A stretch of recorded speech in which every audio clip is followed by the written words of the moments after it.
So Aman, thanks for coming in today to break the formula. Thank you for having me. Yeah, so why the heck are you here right now anyway?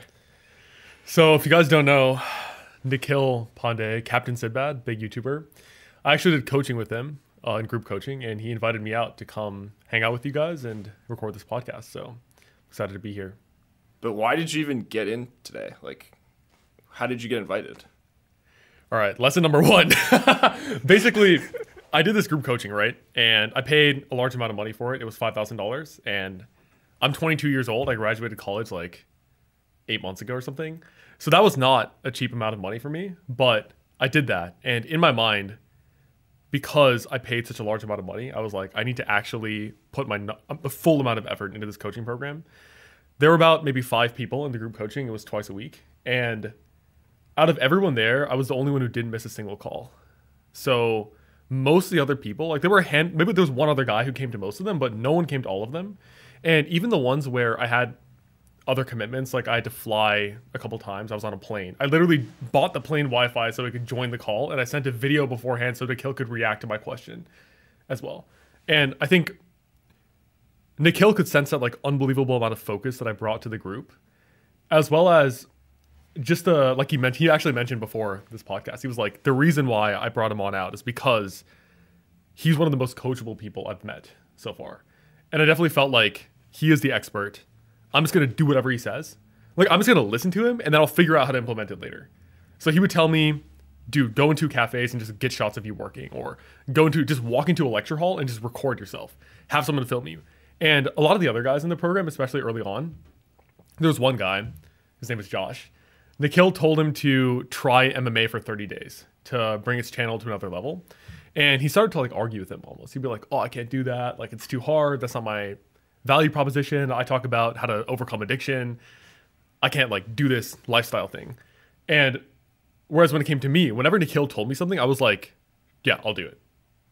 He would tell me to jump. I would say, how high? And I think that like level of focus and effort I put into the program paid off, and the fact that he was like willing to invite me to come out here to Phoenix, Arizona to record this podcast and just meet him in person. Yeah, because like Nikhil was like, for their 4th guest, Nate, you should bring on this Aman guy. Yeah. Like, this was like a couple weeks ago. I'm like, if I'm going to fly to Phoenix, I was already here for business anyway, but I was just like, okay, who the heck's this Aman guy, you know? And then I just see all these videos on YouTube about you just teaching people how to get an internship at Amazon. Yeah. And I'm like, all right, what are we going to talk about here? Yeah.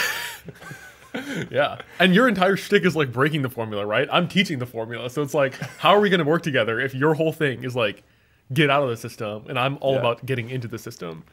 So, but I'm glad we're here, dude. I think it's going to be good. Yeah, no, it's been fun this weekend. How about, why don't we just quickly go through where you're at in life right now, just like the headline, because you just recently like graduated school, I guess, and now you're still working full time as well. I am. I have a full-time job, guys. I'm not like these guys who are YouTubers, freaking entrepreneurs. Like, I'm just a guy.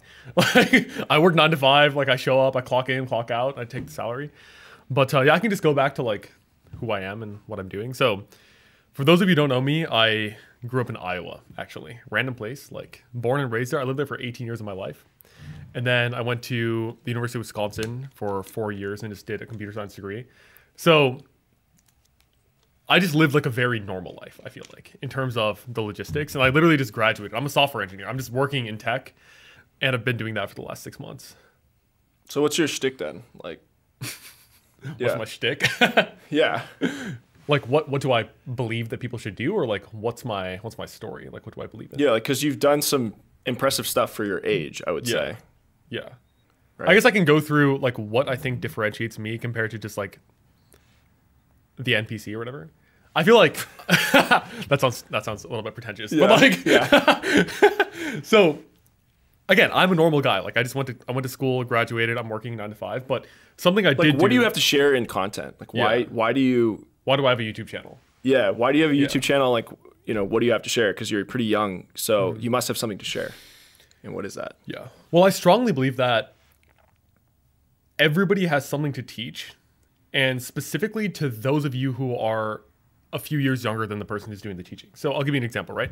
Everybody who's listening to this podcast right now, you've probably had moments where you thought that you could if you could go back in time with your like current mind, you could probably influence your younger self to do incredible things. I've had this thought process many times. I'm like, dude, if I just brought this mind to like 13-year-old Aman, I would be like conquering the world right now. For sure. And even like if I brought this 22-year-old Aman's mind into 18-year-old Aman, like things would be insanely different. And the fact that that's the case means that I can influence people who are like 18 or 19, just 2 to 3 or 3 to 4 years younger than me, to do great things. And so what is that? What is it? What can I influence them to do? Yeah. What is it that you're teaching right now? Yeah. Just be straight up. Yeah. Like, what is it? All right. Yeah. What I believe that I teach is self-improvement through the lens of tech. And the reason why it's through the lens of tech is because it's for my younger self. And my younger self was like, dude, classic tech nerd. I watched every MKBHD video, Unbox Therapy, Austin Evans, frickin' all Linus Tech Tips, all these like tech YouTubers. I would literally skip class to go watch the Apple events. Like when I was like 14 or 15 years old. I literally remember I think when the iPhone 10 came out, I was 15. I straight up just skipped class to go in the bathroom and just watch the event. I was like that much of a tech nerd, and I was just so interested in things that were happening. And I used the vehicle of tech to like financially free myself almost. Like not, I guess I'm still working 9 to 5. The audience has no idea what you do though. So what have you done, and what are you teaching people to do specifically? Yeah. All right, specifically, I'm a software engineer, and I teach people how to become software engineers and make it in tech. Right. Specifically through the vehicle of getting strategic internships, which allow you to get like a higher paying job later on. And even more than the internships let you get a higher paying job, if you just have a shit ton of money come in when you're a college student, that just like unlocks your life so much. So I'll give you an example, right? I did 5 internships, 5 software engineering internships in college. Many of them were very high paying. So like my Amazon internship was $54 an hour as a college student, which is like a pretty high paying, dude. Like most of the college students I knew were like working at Target for like 12 an hour or whatever, like on their weekends, or they're working at Starbucks to just like get money. Whereas this tech internship was like 4 to 5x the hourly rate. And yeah, like the Amazon internship opened up so many opportunities for me in tech. But even beyond that, I was able to get like personal training. I was able to invest in strength coaching, and that like changed everything for me lifting wise. I was able to invest in singing lessons so I could actually improve at this thing that I cared about. So many college students and so many young guys are just burdened by the fact that they're completely broke. And I hear a lot of advice nowadays, which is like, oh, you should start your business. You should go out there. You should do drop shipping. You should do affiliate marketing. You should start your social media marketing agency. And I feel like that advice applies to people who have already, made some money in like the normal system. And now they're ready to move on to the next level, which is kind of like where I feel like I am right now. But if you're just like a broke guy, you're like 18 years old and you're in college, like I don't think drop shipping is the thing for you. I think you should do your best to get like a very solid job, get a very a solid financial base for yourself, like be able to pay the bills, dude. Like I know guys out there who like they get stressed out about groceries. Like I don't think if you're stressed out about groceries, you cannot create a successful business at that point in your life. I think you need to have the mental freedom to actually think about high level things and make high level decisions. And I feel like for me that was unlocked because I like use the world of tech to get high paying, steady 9 to 5 jobs. Yeah, so software jobs, software development. Yeah. And again, like that was my vehicle, and that's what I teach to other people. Like I coach people into getting software jobs. So what were those 5 internships you mentioned? Amazon. What what was your progression? Yeah, what was my progression? So it was almost a little bit exponential. So my first internship was after my freshman year of college, which is like, side note, people are like, oh, you can't get an internship freshman year. I think that's bullshit. Like, I think if you actually put time and effort and you look in the right places, you can. That was like a local insurance company called Modern Woodman. It was like a life insurance company. It was in my hometown, the town I grew up in, lived 18 years. They paid in Iowa. Yes. They paid $15 an hour, which is, again, that's like nothing special. But what it did was it let me put software engineering internship on my resume.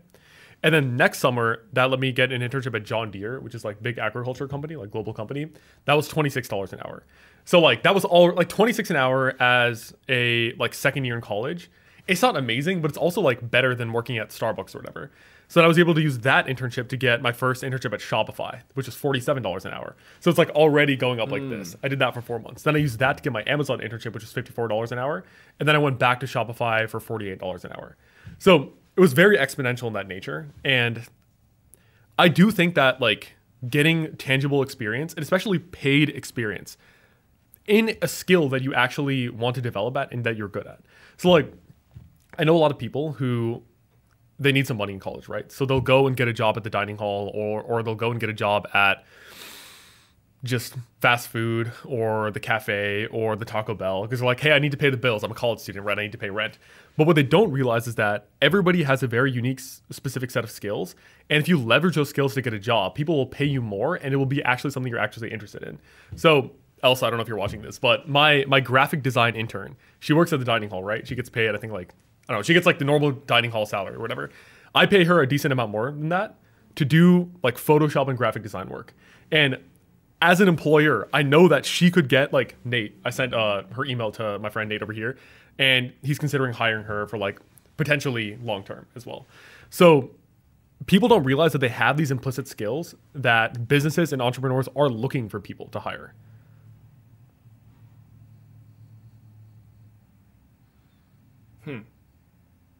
Interesting. Mm-hmm.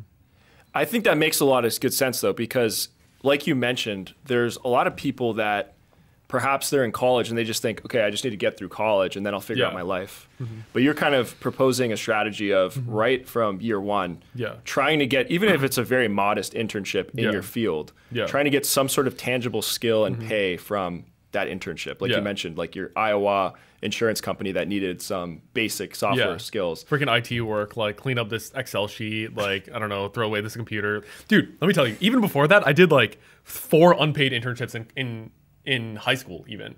So like when I was 15 years old, I worked at this company called Shared IT. And it was my dad's a doctor. So like his office contracts with these IT companies to like clean up their computers, set up their computers, whatever, throw stuff away or whatever like that. So he was like, hey, take my son. He'll work for you for free. Just, I don't know, make him do some work or whatever, just so we can put something on his resume. And dude, like that was probably the worst job I did. And like, obviously I'm pretty privileged. Like if working in IT companies, the worst job I did. But I remember there was one day where there was this like pretty heavyset guy. And the job for the day was picking up the broken computers from the hospital basement and then putting them into his truck so he could drive it to the dumpster. And dude, that back then I had like no athletic experience. I had not lifted anything. So I was just spending the whole day lugging these like 20, 30 pound like towers just like up the stairs. And I was like, bro, this is like dystopian. Like that's how I felt in the moment. And then I got in the car and this dude, like he rolled up the windows and just started vaping in the car. I was like a 15-year-old just sitting there like watching this IT guy just vape and just like blow the smoke in the car. And I was like, dude, what's going on here? But that got me another unpaid internship at like a medical research company. And that job was also like, I didn't do any high level stuff there. All I did was just throw files away and just like clean up data and just like type in Excel. The whole time I actually watched How I Met Your Mother. Like I was just had on my phone here just to like numb my mind while I'm doing this like rote work. And then that also got me this research thing the next summer at the University of Iowa, where I was actually doing some like decent work. So even before I got that Modern Woodman, I was doing 3 other technical things that I could just like put on my resume just to make it so I was more likely to get the thing in the future. I think a lot of people think that you just get good and then all of a sudden you just end up getting a high paying job. And there are people out there who do that, but I strongly believe that it's very important to try to humble yourself and just start from like ground zero as early as possible. So what are your thoughts on just education in general, like college education? I'm just curious. I actually think college education is very good, depending on who you are. I know a lot of people, now it's very fashionable to say, don't go to college, buy your boot camp online, or like buy your coaching program, or don't even buy anything. Everything's for free online. You don't need to go to college, blah, blah, blah, blah, blah, whatever. You can just learn everything by yourself and just become a millionaire. And like, yeah, I'm sure there are 17-year-old crypto millionaires who didn't have to go to college. But I think for most people, college is a very good vehicle for learning technical skills, especially. And we have to dive into like more nuance here. I think if you're someone who's not doing a technical program, like if I didn't do a business major, but I feel like a lot of business majors out there don't end up they end up paying to learn less than they would if they just went and tried to start a business. So it really depends on whatever you're studying in college. But I think for people who are doing a technical education, university teaches computer science very well. And I learned computer science very well in my college. So if you want to do anything STEM, I do think college is worth it. But if you're doing some kind of like English or history and you're expecting to get like a super high paying job out of college that you couldn't have gotten when you went in, I think you're in for a surprise. Yeah, I guess if you're doing like English or history, you gotta, I'm assuming you'd have to find internships in a marketable skill set. Exactly. To kind of build on top of that degree. Because if you just have that degree. Like, how many English majors realize that like, dude, I should probably intern for like a successful author or like a podcaster or something? Like, let's say there's like English majors and they're like, I want to become an author. How many of them are like, all right, I should go work for Stephen King's company and just do free work for them or something. Right. Or I should publishing house or writer. And Penguin Random House, freaking HarperCollins. Just like go and find some kind of technical experience in that industry.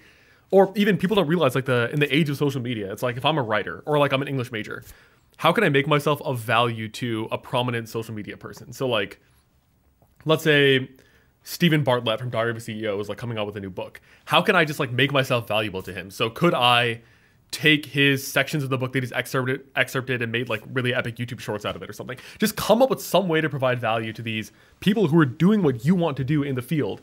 And then potentially they will offer you like a free internship or something, or be like, hey, just come over here and just like, I know Stephen Bartlett hired some guy just to follow him around and just like record him.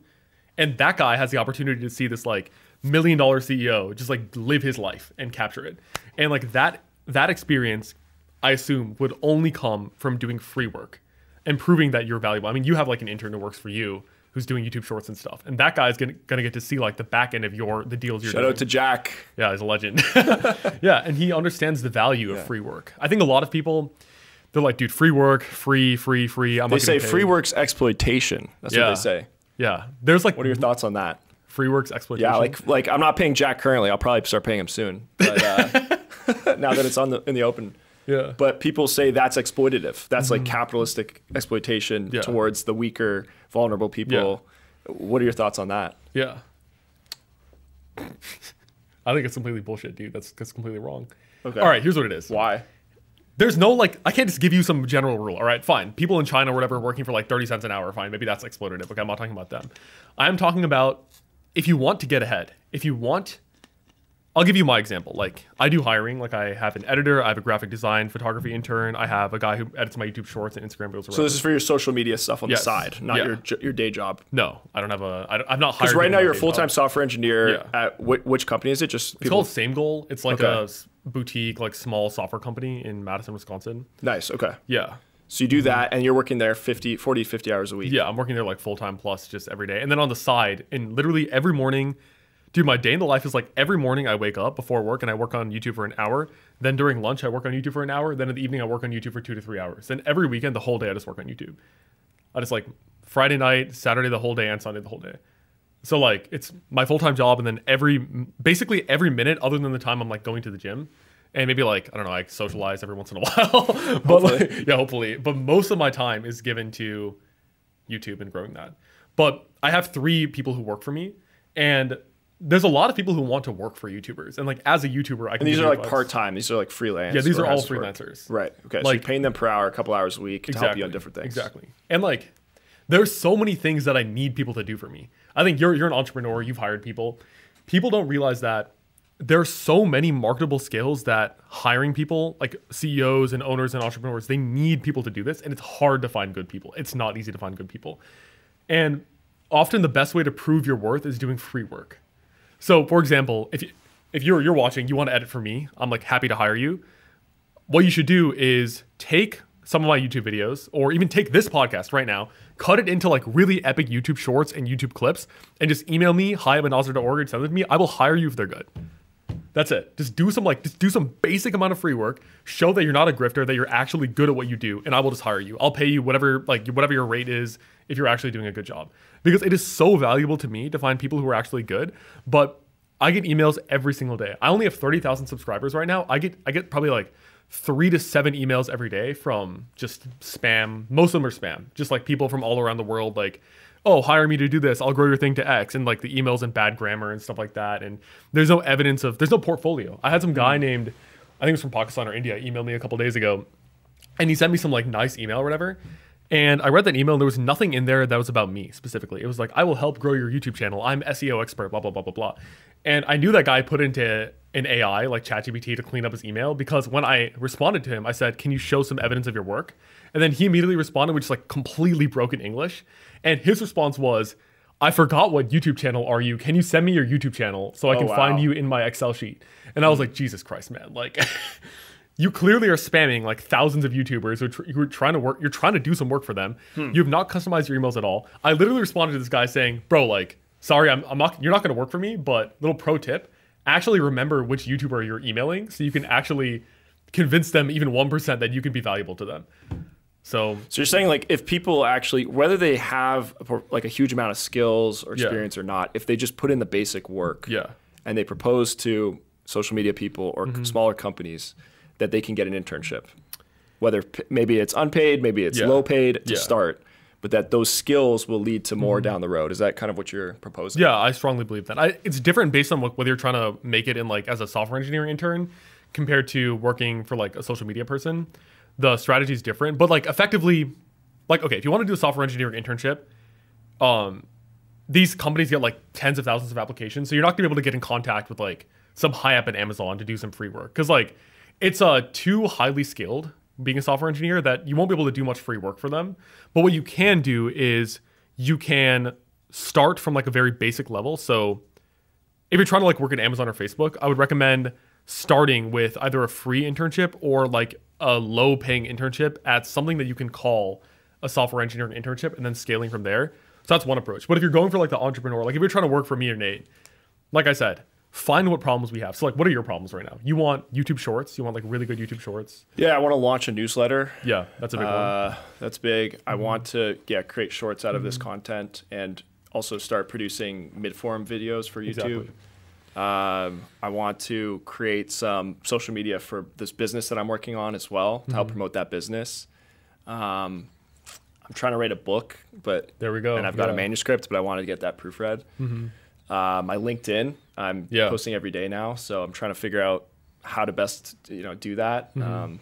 So like a social media manager. So there's a lot of different things. These are 10 jobs right there. Like, people don't realize it's like this is literally 10 jobs. You will pay for all of these if someone can do it well. So like literally writing LinkedIn posts. You want to grow on LinkedIn. You want someone who can write like good posts that you can like edit and proofread. But you want someone to do like the work, and they need to understand the platform and understand what you're going for. Like freaking shorts. You want to grow on YouTube. You want some long form videos as well. Like people who can, and the newsletter as well. You want someone who can design your newsletter, send it out, create it regularly, create some really good landing pages. So literally all of this can be shown with free work by reaching out to Nate or I, reaching out to the entrepreneur, find out what their goals are, and try to just display some free work and make it actually good and go be above and beyond. Because like I'm like somewhat of a small YouTuber right now, so I only have 5 to 10 people emailing me every day. But like let's say even Captain Zibad, he's 10 times as big as me. He has 50 to 100 people emailing every day. Ali Abdal, who's 100 times bigger than me, he has like 500 to 1,000 people emailing him every day. That's insane. Think about that level of competition right there. So you have to be unbelievably good to catch his attention. So dude, just if you want to work for an entrepreneur, do free work and make it as amazing as possible and go completely above and beyond. Like whatever you think is good, it's not good enough. Whatever you give them it should be the most amazing thing you've ever seen to catch their attention. Cool. Well, it's really interesting thoughts. Let's kind of go into your background story. That's what I like to do that with guests on this podcast. Is like go to the raw, unfiltered stories of people. The story. Who Who actually? So it's like, who are you? Because like you have like obviously a YouTube channel. It's all a facade. Exactly. Because like you have a YouTube channel, I think with like 60 videos now, maybe give or take, and like it's all about like exactly what you're talking about now: how to get an internship, how to get hired, how to make money, how to get better at coding through LeetCode, how to do a Notion, resumes, exactly all that stuff. But like, let's peel back the layers. So like, so first of all, like, who are you? Like, what's your background? Where did you grow up? What was that like? You're clearly like a young, driven guy. You know, like you were starting doing internships at like 14, 15 in coding. So like, like what? Where are you coming from, first of all? What's my Where'd story? you grow up? Did you grow up in the U.S.? Were you born somewhere else? So my entire life, I grew up in Iowa, like 18 years, same town. I went to preschool with the people I graduated high school with. Okay. And there's a few things with that. What's the town called? It's called Bettendorf, Iowa, Quad Cities. Anybody can look that up. Okay. It's like right on the border of Iowa and Illinois and the Mississippi River. Small town. How many people are there? I don't know. Like, as a whole, it's not that small, but maybe like a couple 100,000, maybe like 100 to 150, just like the whole like 10 towns in the surrounding But it's area. like spread out. It's pretty spread out. Pretty rural, I'm guessing. It's pretty like farming. Many people drove their tractors to school, like on bring your tractor to school day or whatever. Like my little village had like maybe like a couple thousand people max is like my little town. But there's a few aspects to growing up in a town where you're there for 18 years.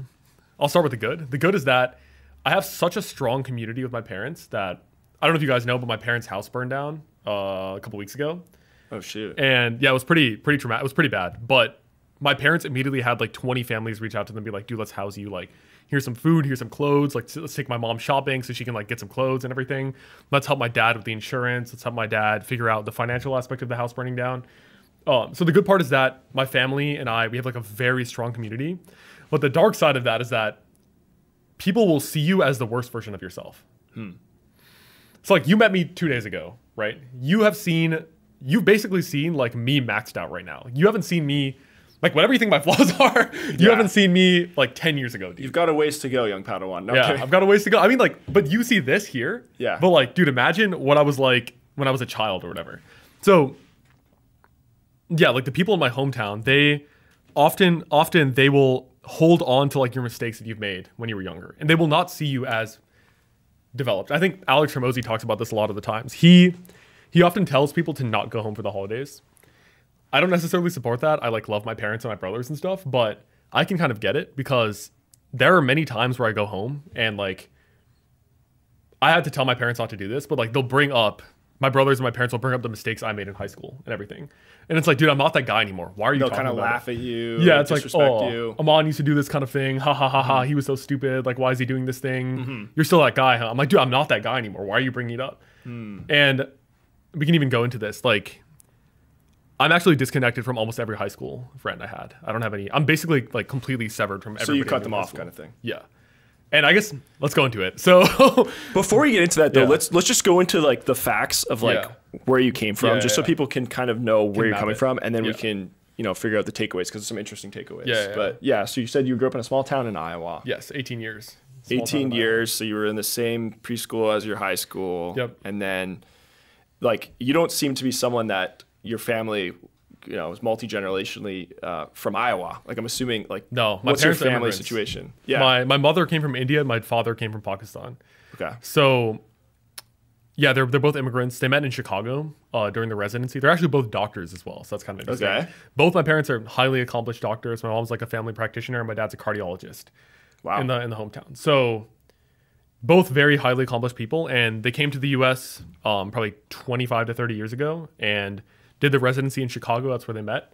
My dad was actually my mom's supervisor, so that's kind of like me too, or like not actually, but like that's kind of frowned down upon nowadays. But it was totally normal back then. It's like you're like 2 or 3 years older than the girl or whatever. Like you guys like each other, you get married. Like it's fine. Yeah. And I actually, I'm gonna get canceled for this, dude. Like I feel like if both people are fine with it, I don't see too much. It used to be normal back in the day. I get where it can go wrong, but anyway.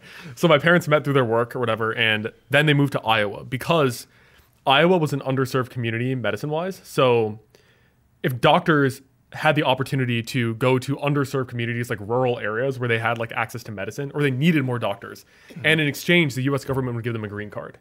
So it's like, let's get smart doctors from like other countries. Let's get them in this country. And back then, it's like Iowa. It's like the nearest hospital's an hour away. Wow. Someone has a heart attack, you're dead. Like there's nothing you can do. So we need at all costs to get more intelligent doctors, and there was a huge opportunity back in the day, and even now, like if you're an immigrant and you want to be a doctor, if you can show your worth, you can come in and work in an underserved rural community and get your green card and citizenship. So that's what my parents. So this is like this is before medical school. They said you can come into the medical school in Chicago if you go to a small town. So they went to medical school in India and Pakistan, and they did their training, their residency in Chicago. And the stipulation that they go to a smaller... Yeah, I believe that's what it is. There's some like nuance there, obviously, but basically, if they could stay in the U.S. as a green card, and then now they're citizens. Yeah. If they serve the community, and they're doctors, and they save people's lives in underserved, small town, rural areas where they don't have access to healthcare. So that's why they're here. And then they were in Iowa. They ended up loving the community. And they ended up having me and my brothers. So yeah, grew up in Iowa 18 years and then graduated, went to Madison, University of Wisconsin-Madison, 4 years, and I'm just working as a software engineer. So what was that like though? Because you grew up in this community, like your parents are probably pretty well respected because there are two doctors in this community that needs doctors. But also you guys probably look different, I'm assuming, than the average person in Iowa. We were the only kids who were brown in my elementary school. Okay. Maybe it was like one black kid or something, but it was like one black kid, me and my brothers, and then like maybe like one Mexican kid or whatever, and then like everybody else is white. That's like the racial demographics of my elementary school. I actually remember when I was a kid, I was in maybe fourth grade, and we were learning about 9/11, and I was expecting everybody to look at me. I was like, all right, they should be looking at me when we learn about 9/11. Like you felt a bit kind of ashamed or kind of... I felt like people were thinking Aman was like part of that. I think I was born 1 month before it happened. So like, I mean, everybody knows like, yeah, obviously I had nothing to do with it. But yeah, like in my mind, it was like I was You felt like they were looking at you. Yeah. Like your people... Yeah, your people did this or whatever. Something like that. Yeah. Because of your skin color. Yeah. Or even, I knew I was a U.S. citizen, but in my mind I wasn't actually. So like, I remember in 4th grade, same year, like the teacher asked, is anybody here not a U.S. citizen? And like one Canadian raised their hand or whatever. And I was expecting people to like look at me and see why am I not raising my hand? Because I don't belong here. Like they know I'm a fraud or whatever. Like I'm like the only brown kid. Like I don't belong here. So you felt like an imposter a little bit. Yeah, a little bit. And like, that, especially when I was younger. More out of place. Yeah. I felt like I was, I don't know if Nikhil used this analogy in his episode, but like I was like the tropical bird or whatever of the group. It's like everybody is like standard pigeon or whatever, and I'm like a weird color just like sitting there. It's like, why is everybody not looking at me? And to be fair, like I don't think I experienced too much like overt racism or whatever. Like nobody like beat me up or like people have much worse stories than me. So like I'm totally grateful.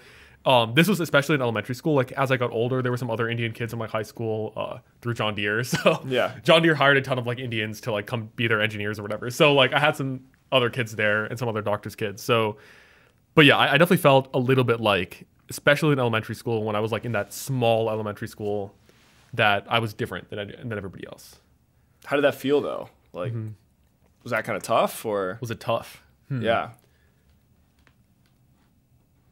I don't know if it was tough. I just felt like it was the way it was. Yeah.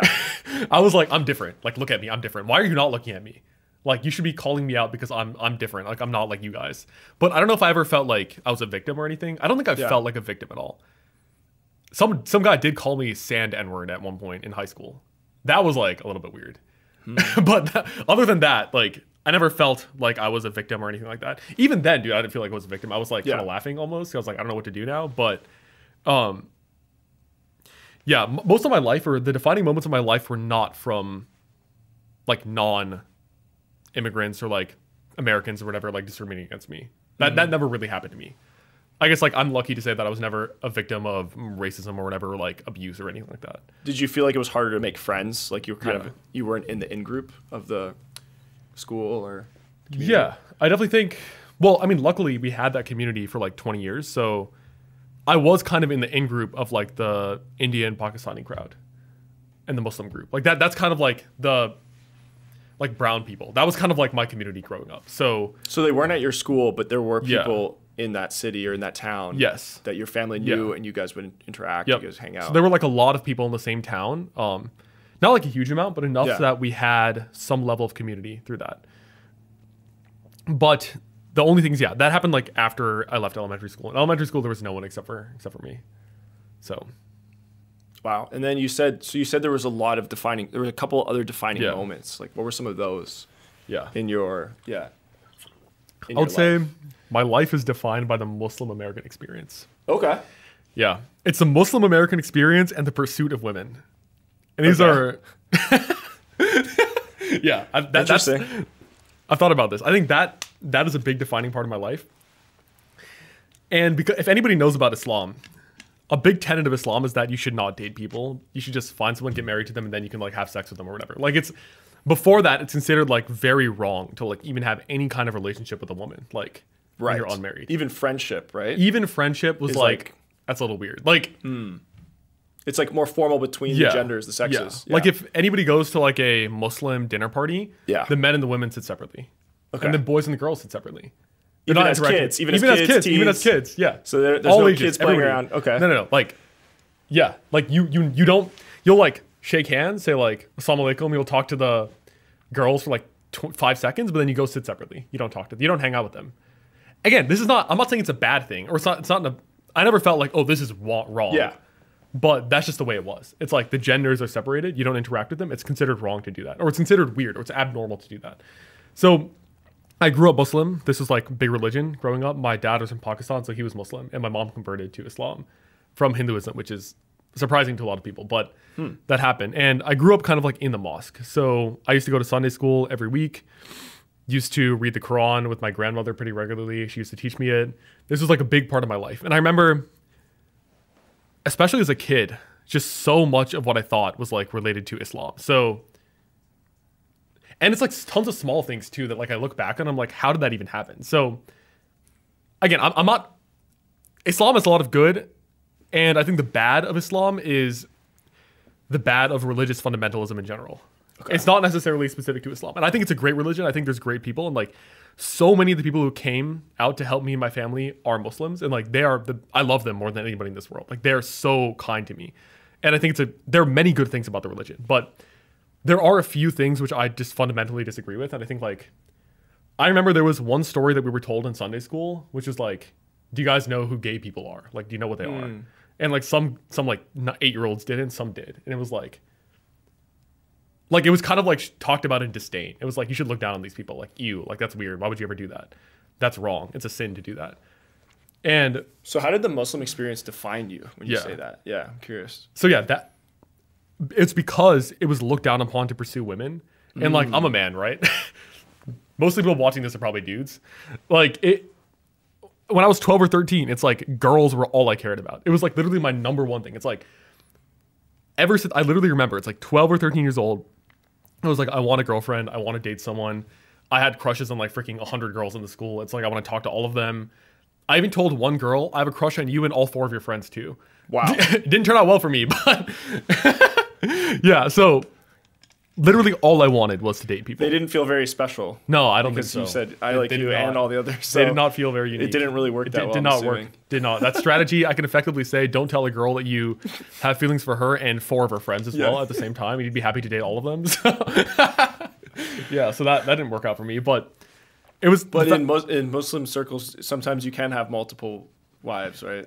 So was that? I mean, maybe. I'm just messing. Yeah, I'm not. Maybe that happens across the world. Okay, I'm not going to deny that, but at least in my community, that never happened. But yeah, so basically, I wanted a girlfriend. I wanted someone to date, but it was also considered very wrong. It was shameful. It's like, you're not allowed to do this. Like, this is bad. This is evil. It's wrong. And at all costs, my parents and my family cannot find out that I have these desires. So it was like, I remember, and it's also characterized by the fact that I was like I was not like good looking or anything as a kid. Like, they were like the athletes or whatever. Like, they would get girls even in middle school. So you weren't popular with I was not popular at all. Up until like pre-high school, I would say. Now in high school, I had some success and we can kind of get into that. Like, but I always wanted girls, and it was considered bad to do that and bad to want that and bad to even admit that you wanted that. Like, it was considered a horrible, shameful thing to even consider that you wanted that. And you noticed this around age 12 or 13. Yeah, it was like 12 or 13. There was literally a moment where I woke up and I was like, dude, I like women. Like, yeah, I tell the story like on my YouTube channel. I'm not going to mention her name, but there was a specific girl who like literally, I was like playing on my iPad and I was like, damn, that girl's like sexy as fuck, dude. Like, okay. I want her. Like, yeah. So there was literally a moment. I was like 13 years old or something. But then later on, I did have some success with girls in high school, especially because like I was in band and I was like very successful in that. So I had some status in there. So I guess like girls like that or whatever in the band.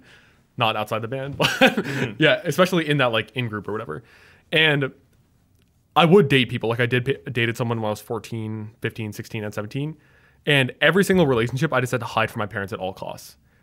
It was like, I can't tell my friends. I can't tell people who know my family. I can't have my siblings know, and I can't have my parents know. It was like, so you had a couple relationships, like girls you were seeing, at different points. Yeah, but it was like the most like important a girlfriend kind of thing, or just like it was just like. I mean, like, I would call it, I would say we call each other, like, boyfriend, girlfriend. The first one was, like, a couple months, so, like, I don't know. Yeah. 14 years old, dude, like, you know how it is, like. But. I had one of those, too. Yeah. For, like, there we go. 3 months, yeah. Chad, dude. Yeah. No, I'm not a Chad. No, I wasn't a Chad, but just, like, I had a girl for 3 months. Her name was Michelle. Let's go. She might be out there, I don't know. Yeah. Michelle Paraskakis. Yeah. Maybe she's listening to this, dude. I don't know. Yeah, but, we weren't a fit, but it's all good. She's a nice girl. Yeah. So, yeah, I had like whatever like short-term things for like a few times. And when I was 17, I got into like my first very serious relationship. That lasted for like 6 or 7 months. And like back in high school, bro, like 7 months. Even now to like people who are older, 7 months is like where it hits a point where it's like, this might actually be somewhat serious. You know what I mean? Like, it's not, you're obviously not married or whatever, but like it gets to like inflection point where it's like, is this my person? And especially when you were younger, it was a pretty And these big are deal. all different race? Are they all the same race? They're all not the same race. So they're all white Iowa. Yeah, I mean, like, the girl specifically I'm talking about, she was my current girlfriend is Chinese, but this other girl was also Chinese. Okay. Yeah, but that has nothing to do with the story. Maybe a little bit, but Well, maybe you both related because you're both kind of minorities. I think so. I think that was probably part of it. Okay. But yeah, I started dating her, and my number one thing was like I cannot let my family and friends or anybody know. And there was a point where, suffice it to say, the relationship didn't work out. It's fine. Like, I don't hate her or anything. Like, I'm fine with it. We do have each other blocked and everything, but that's kind of normal, I feel like. Especially like, you know what I mean? Like, Yeah. Especially when you're younger, it's like, oh, it's like drama or whatever. But specifically what happened was our relationship ended. And I think it ended because like she kind of lost interest in me, especially because I just like lost value, I think, later on. Like, for example, what happened was I was a senior in college and I graduated and I went to college, right? But every weekend I would come home. So like my dad would drive 3 hours to get me from Madison. This was in college or this was in high school? This was like senior year bleeding into first year of college. Okay. So it was like end of senior year, first semester of freshman year of college. That was like this life cycle of the relationship. So my dad would drive 3 hours to pick me up, 3 hours back, and then 3 hours to drop me off and 3 hours back. My dad was driving 12 hours every weekend to bring me home for the weekend. And he's a doctor. And he's a doctor, dude. Busy. Yeah, he's a busy motherfucker, dude. And you have two other brothers. And I have two other brothers that my parents are trying to take care of. And he's spending 12 hours a weekend to get me home. Why didn't you take the bus? There was no bus from like Madison to Iowa. It's like rural to rural. Like there's nothing there, dude. So, and the reason why I was coming home was because I was just unable to let go of the past. Like I had experienced some success and status in high school. Like I was like one of the smartest kids, I hear. Like I was leader of the band. I was like the number one guy in the entire band. Like there's 300 people here and I'm like the top dog or whatever. So like I was like, you know, like back then I thought I was a big deal. What were you playing in the band? I was playing saxophone. Oh, cool. So I was playing saxophone and I was conducting the marching band. So like there was 350 people in the marching band. I was like conducting before the football games and stuff. So like I was like, yeah, I was like you were a big deal. Yeah, back then. Or especially like back then I was considered a big deal. Do I think it's a big deal now? No. But back then, the problem was that I saw myself as a big deal. And then I went to college, bro. And like Wisconsin, it's a pretty good university. Like, yeah, it attracts like a lot of smart kids. And bro, I was not special by any imagination. I was just some guy. Like, I was some guy who, like, I was okay socially, but I was not that great socially. And I just did not really fit in too well, especially in the beginning. So because of that, I was scared to actually go all in. And I just convinced my parents just to pick me up and bring me home. And especially in the Muslim community, it was a little bit normal to come home every weekend. So there were kids who went to University of Iowa, which is only an hour away, and they would come home every weekend. So it was kind of like, oh, I can just come home every weekend. I'm a little normal. I'm not that weird. I can do this. And another reason I was doing that is because I could see my girlfriend. Like she was 2 years younger than me, so she was a junior in high school when I was a freshman in college. Again, people think that's weird. I don't think it's that weird, but no, anyway, weird. Yeah. So she was a bit younger than me, and I used to come home, and then I actually used to sneak out to see her. Yeah. So you were driving 3 hours there, 3 hours back for the weekend. Yes. And then you'd be to spend time with your family and your family during the day. But then you'd also have to sneak out. In the to see night, I would sneak out to see my girlfriend. Yeah. What time? So like, all right, here's what I did. I bought this like fire escape ladder. Are you serious? Yeah. So here's what happened, right? At first, I used to sneak out through like the basement door. Okay. And our cleaning ladies got robbed during that time. So my parents got pretty scared that someone's going to break into our house. So they set up this whole alarm system. So like I had to find out how am I going to get into the house when the alarms are triggered in the night. So you have to like hack your alarm system using your coding so skills. like dude, that's why I'm a CS major, guys. No, what I did was I needed to test what's going to trigger the alarm system, right?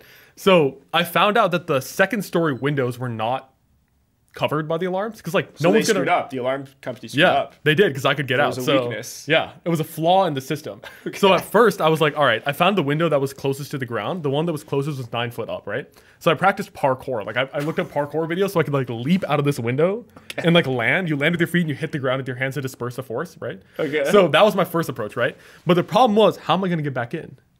It's 9 foot up. I couldn't even do one pull-up, bro. Like, I hadn't hit the gym yet. So, like, I didn't know how to get back in. So you're just like a nerdy coder guy. Yeah, like bro, I'm like a skinny, fat, nerdy coder dude who's trying to, like, see So you're trying to do, like, crazy parkour moves at night. I'm, like, freaking watching parkour videos. Like, There was one day in the summer where I practiced parkour for like 4 hours when my parents were out or whatever. Okay. And like the neighbors must have been looking, this guy's fucking jumping out the window, dude. Like, so that happened. And eventually I realized that I could just buy a fire escape ladder.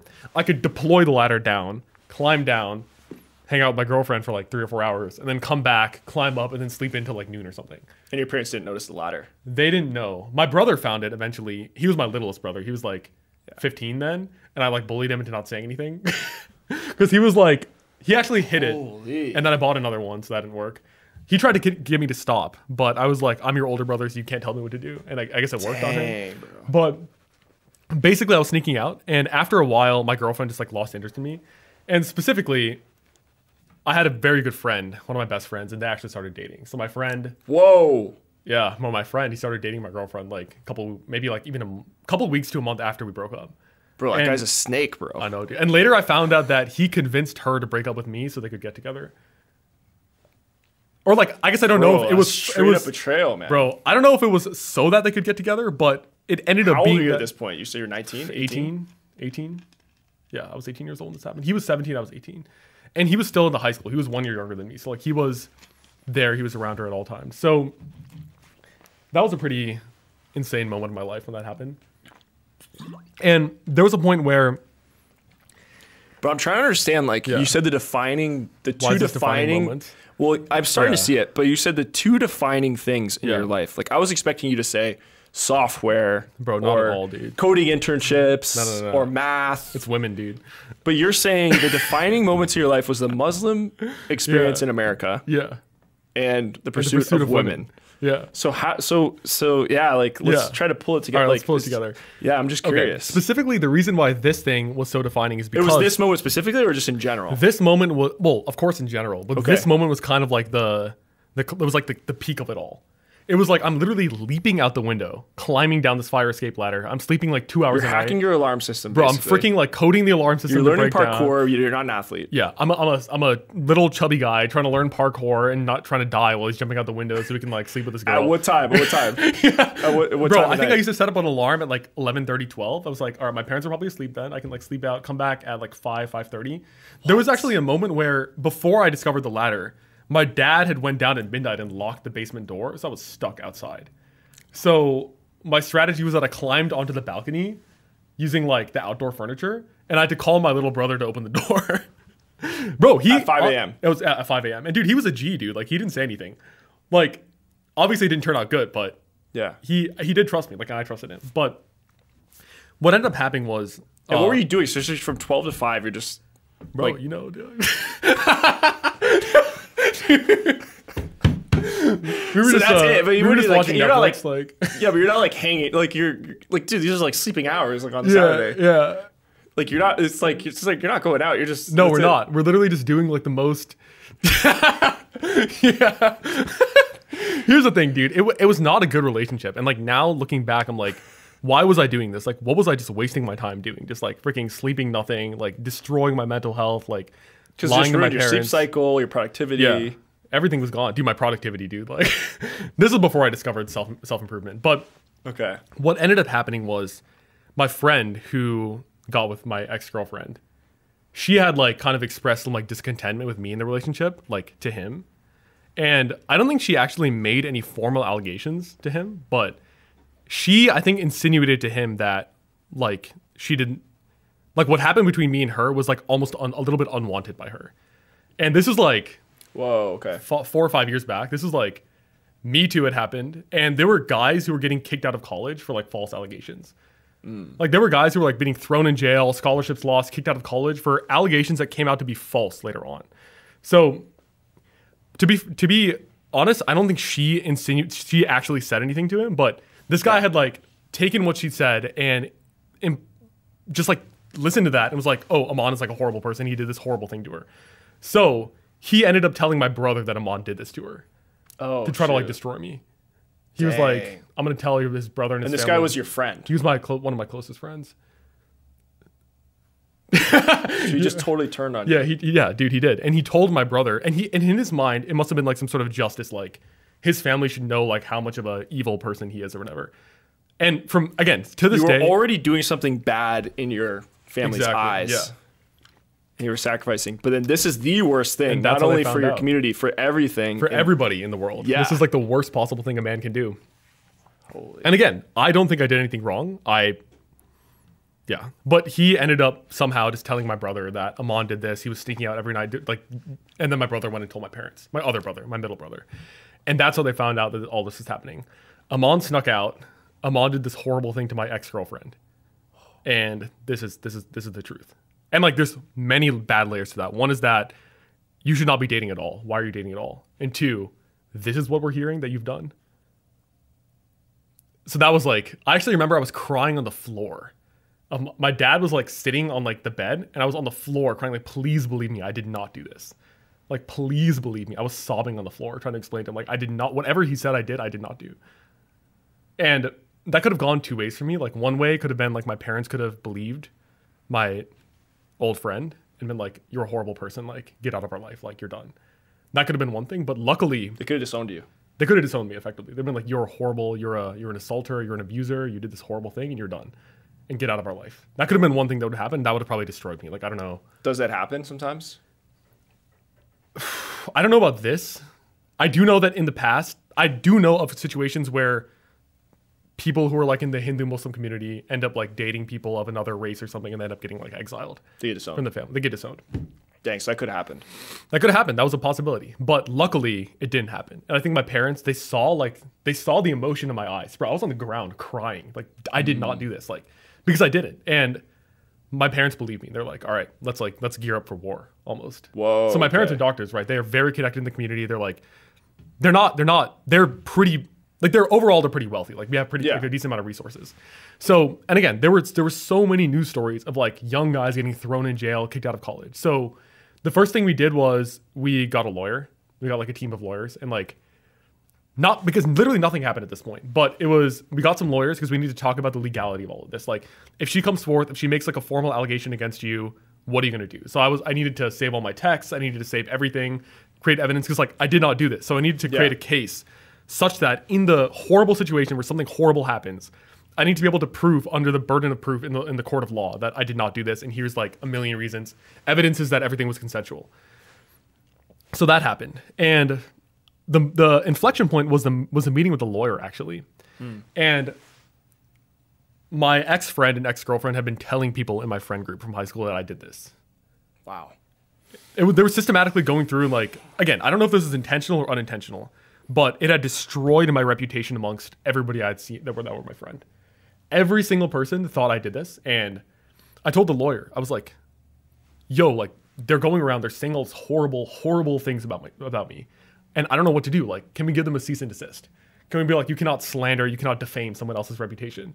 Yeah. And she looked at me and was like, why the fuck do you care? Okay. You graduated, dude. Like, who gives a shit what all these random high schoolers think about you? Because if we go that route, she's like, I'll do it. You can pay me. I'll freaking serve a cease and desist to this girl. Then it escalates. escalates. We'll do all the stuff, but do you really want that? Do you want to do this and then maybe start a war? Yeah. Do you want to take the first shot and start this battle? Or do you want to just be like, bro, cut off everybody. Do not talk to any of them anymore and move on with your life. So that's why you cut them all off. I cut everybody off. I've not talked to like one or two guys from high school. They all turned on you. Everybody. All of my close friends. Did anyone friends. defend you? Did any of your friends in your friend group from the band? I don't think so. No one believed you. No one was like, Aman's not going to do that. Aman's not that type of guy. And honestly, I've not checked. Yeah. Like, I cannot go and be like, did you actually believe this? Do you think I did this? Because that's no one reached out and was like, Aman, this can't be true. No one said anything. They just let you they just let that happen. So suffice it to say, my closest friend group, I'm not in contact with any of them. Now, I grew up with them since preschool. Yeah, a lot of those guys. Dang, bro. Yeah. Now, the people I am in contact with are like the Muslim community. Yeah. Because they're separate from the band people. Like, bro, this band group, like, we all used to date each other, all right? It's fucking weird. But, like, yeah, that was, like, one isolated community where all this, like, shit was happening. And then you have, like, the Muslim community where, like, dating was wrong, right? So, like, obviously I'm not telling them that all of this is happening. They're not really hearing about it either. So I am still in contact with some of those guys. Of course, yeah. Yeah. Because they were kind of backing you. They were supporting you. Yeah, they're still there, and like I still love and care about all of them. But suffice it to say, some of the best advice I ever had was to just cut off everybody from my youth. just let them all go. Cut off. Do not just get rid of all of them. Because I feel like so many people are just trapped in the past. And dude, if I had stayed in contact with these guys, like I look back now and look at who they are now. Like I just look at pictures of them like, dude, like there's nothing that I see in these people that I want in myself nowadays. Dang. Like I'm hanging out with you and Nikhil, bro. Like hanging out with these like high school, like guys I used to know in high school, like effectively none of their habits. But what if they're like, oh, Aman just thinks he's better than us now? Like, because he's with cool older guys. Because he's hanging out with Captain Sinbad and... Yeah, whatever. Nate. Yeah. Yeah, what if they're watching this right now? Yeah. What if they're watching this right now? Yeah, what do you say to them? What do I say to them? Yeah. Honestly, yeah, maybe I do think that at the end of the day, you have to make a calculation. You have to think, is this person actually benefiting my life? And if they're not, you have to cut them off. And also, they turned on you too. That's also part of it. I did not cut off everybody who was like nice to me. They straight up like... Again, like they probably, if you're watching this right now, yeah, they probably are like, oh, this guy's like a gaslighter, freaking evil guy who's just going on this podcast and like saying how it's not. But I'm just speaking from my perspective, what happened. Yeah. And I just know that if I go back and meet all these people and do all this stuff, I'm just not growing at all. And I'm actually stepping back into that role I used to be. So like at the beginning of this conversation, I mentioned that one struggle with going back to your hometown, the place that you lived at when you're for 18 years, is that people will just put on you what you used to be. And if I ever step back in there, like they will see me what I used to be. Whereas the people now, like the people I met at college, like the friends I have now, like people I know online, like you and Nikhil, you guys see me for who I am right now, rather than who I used to be. So I'm so glad I listened to the lawyer. I cut everybody else off. I had not talked to any of them since. And there was no further action. No, nothing's happened. Because it didn't seem like it was legitimate anyway. So it was not. No. Yeah. And like even if something happened, again, I have the lawyer's number on speed dial. Like I have her card on my phone, and we have evidence that like could defend our case. Because at the end of the day, it's like when something didn't happen, like it's the truth, and the fact that it's the truth means that there's a million reasons to show that was the truth. You know what's crazy? I had a friend at Yale actually. Yeah. Really good friend of mine, really smart guy, also computer science student. And in first year at Yale in the dorm, some girl. The situation happened where she didn't like him, and she started spreading rumors that he had somehow abused her, and he hadn't. I know the guy. There's no way. Yeah, he didn't do anything. He didn't even date her or anything. And that situation, it led to an investigation by the school, and by that point, his whole reputation was done. All the clubs he was a part of, everything, he was just excommunicated. And in the end, after the investigation, the school even said, "There's no way this didn't happen. The girl was lying." But even at that point, his reputation was ruined. And so like, yeah, I can understand like for young men, how debilitating and devastating that can be. This is one of our greatest fears as young men, I think, especially like high school, college. That's when it usually happens. I think college is the biggest time, like literally first year, or whatever, probably master's. Like, dude, it was actually an undergrad. But undergrad. Yeah. Did you go to Yale for undergrad? I didn't, but I have friends in the undergrad. Oh, but he was a Yale undergrad. Yeah. Dude. This was a couple years back now, but yeah. I'm telling you, dude, this is a big thing, and I don't think people realize that there's again, I'm not saying that this doesn't happen. It clearly does happen. Yeah. Like many, many women are taken advantage of. And to be clear, that's not cool. Yeah. So like that does happen. It's not cool. Those guys should be punished. Yeah. The guys who actually do that should be 100% punished, stripped of everything they do. They should be punished under the full extent of the law.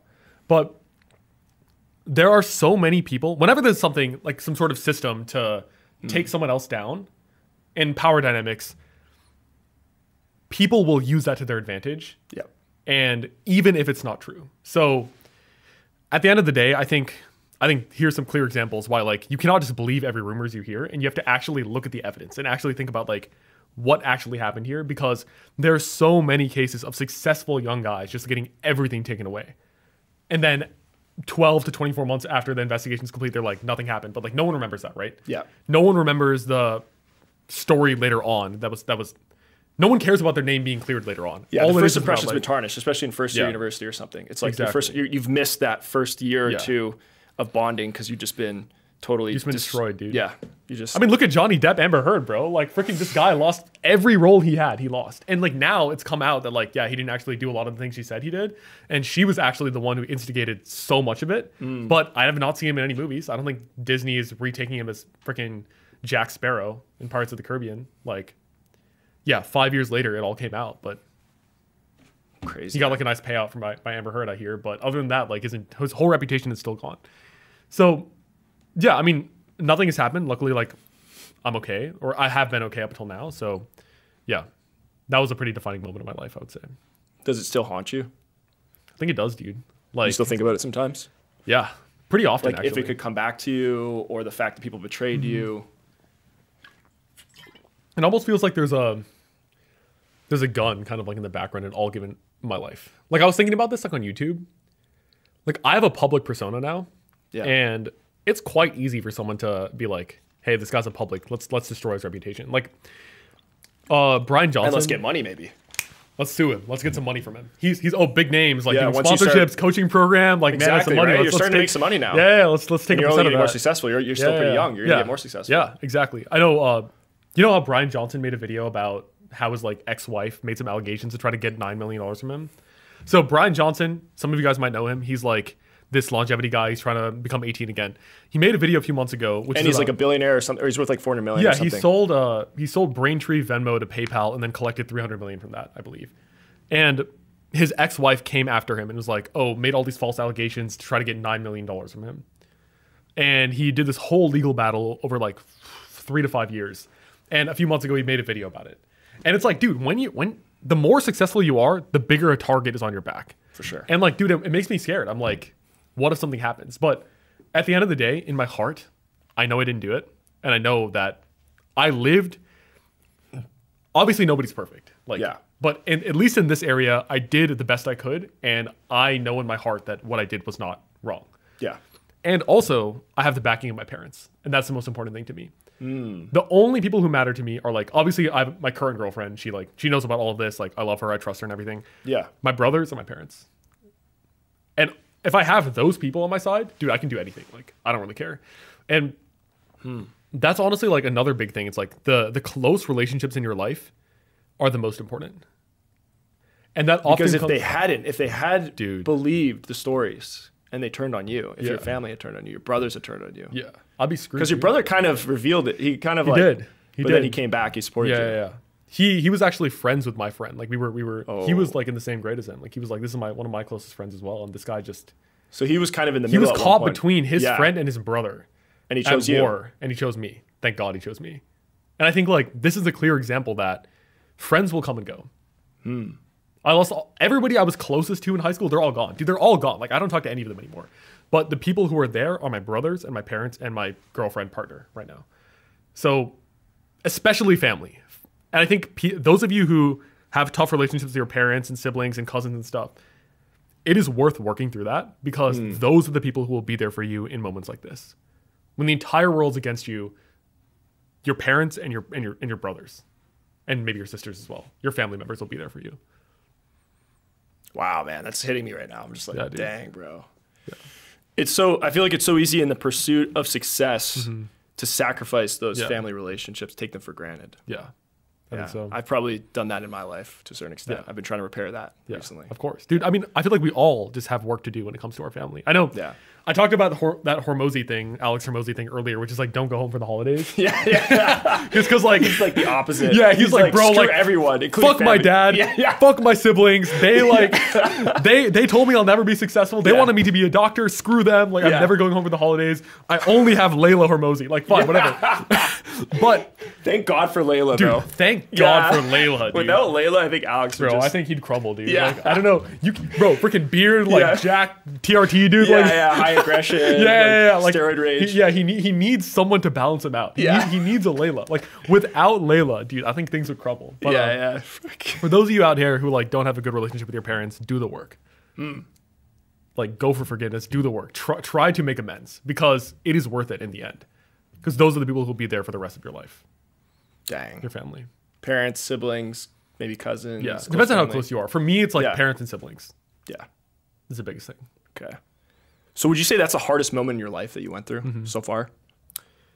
In your short life? It might be. Yeah, my short 22-year life. Yeah, life experience. God forbid something else happens. Something will probably happen. It probably will, just dude. in my own personal experience. Yeah, something will happen. But up until now, that was definitely one of the hardest experiences of my life. Yeah. There was another experience which happened a couple years later. I told you about this. These teeth are fake. They look pretty good, but I think they are fake. And what happened was, even then, I was dating my now girlfriend. Smile at the camera, actually. I want to see that. Yeah. They don't look fake. They don't look fake. Dentist did a good job. Smile again? Yeah. They look pretty good, actually. Dude, they're ceramic, actually. They're stronger than normal teeth. So, jeez. Pretty damn good job. You're like a bionic man. I know, dude. I'm fake, dude. I'm a cyborg. You cut off all your friends. You replaced your teeth. Yeah, dude. Perfectly straight white teeth. Yeah. Let's get some Botox. You got the beard going. Freaking nose job. Yeah. Move to LA. Who are you, man? Yeah, I know.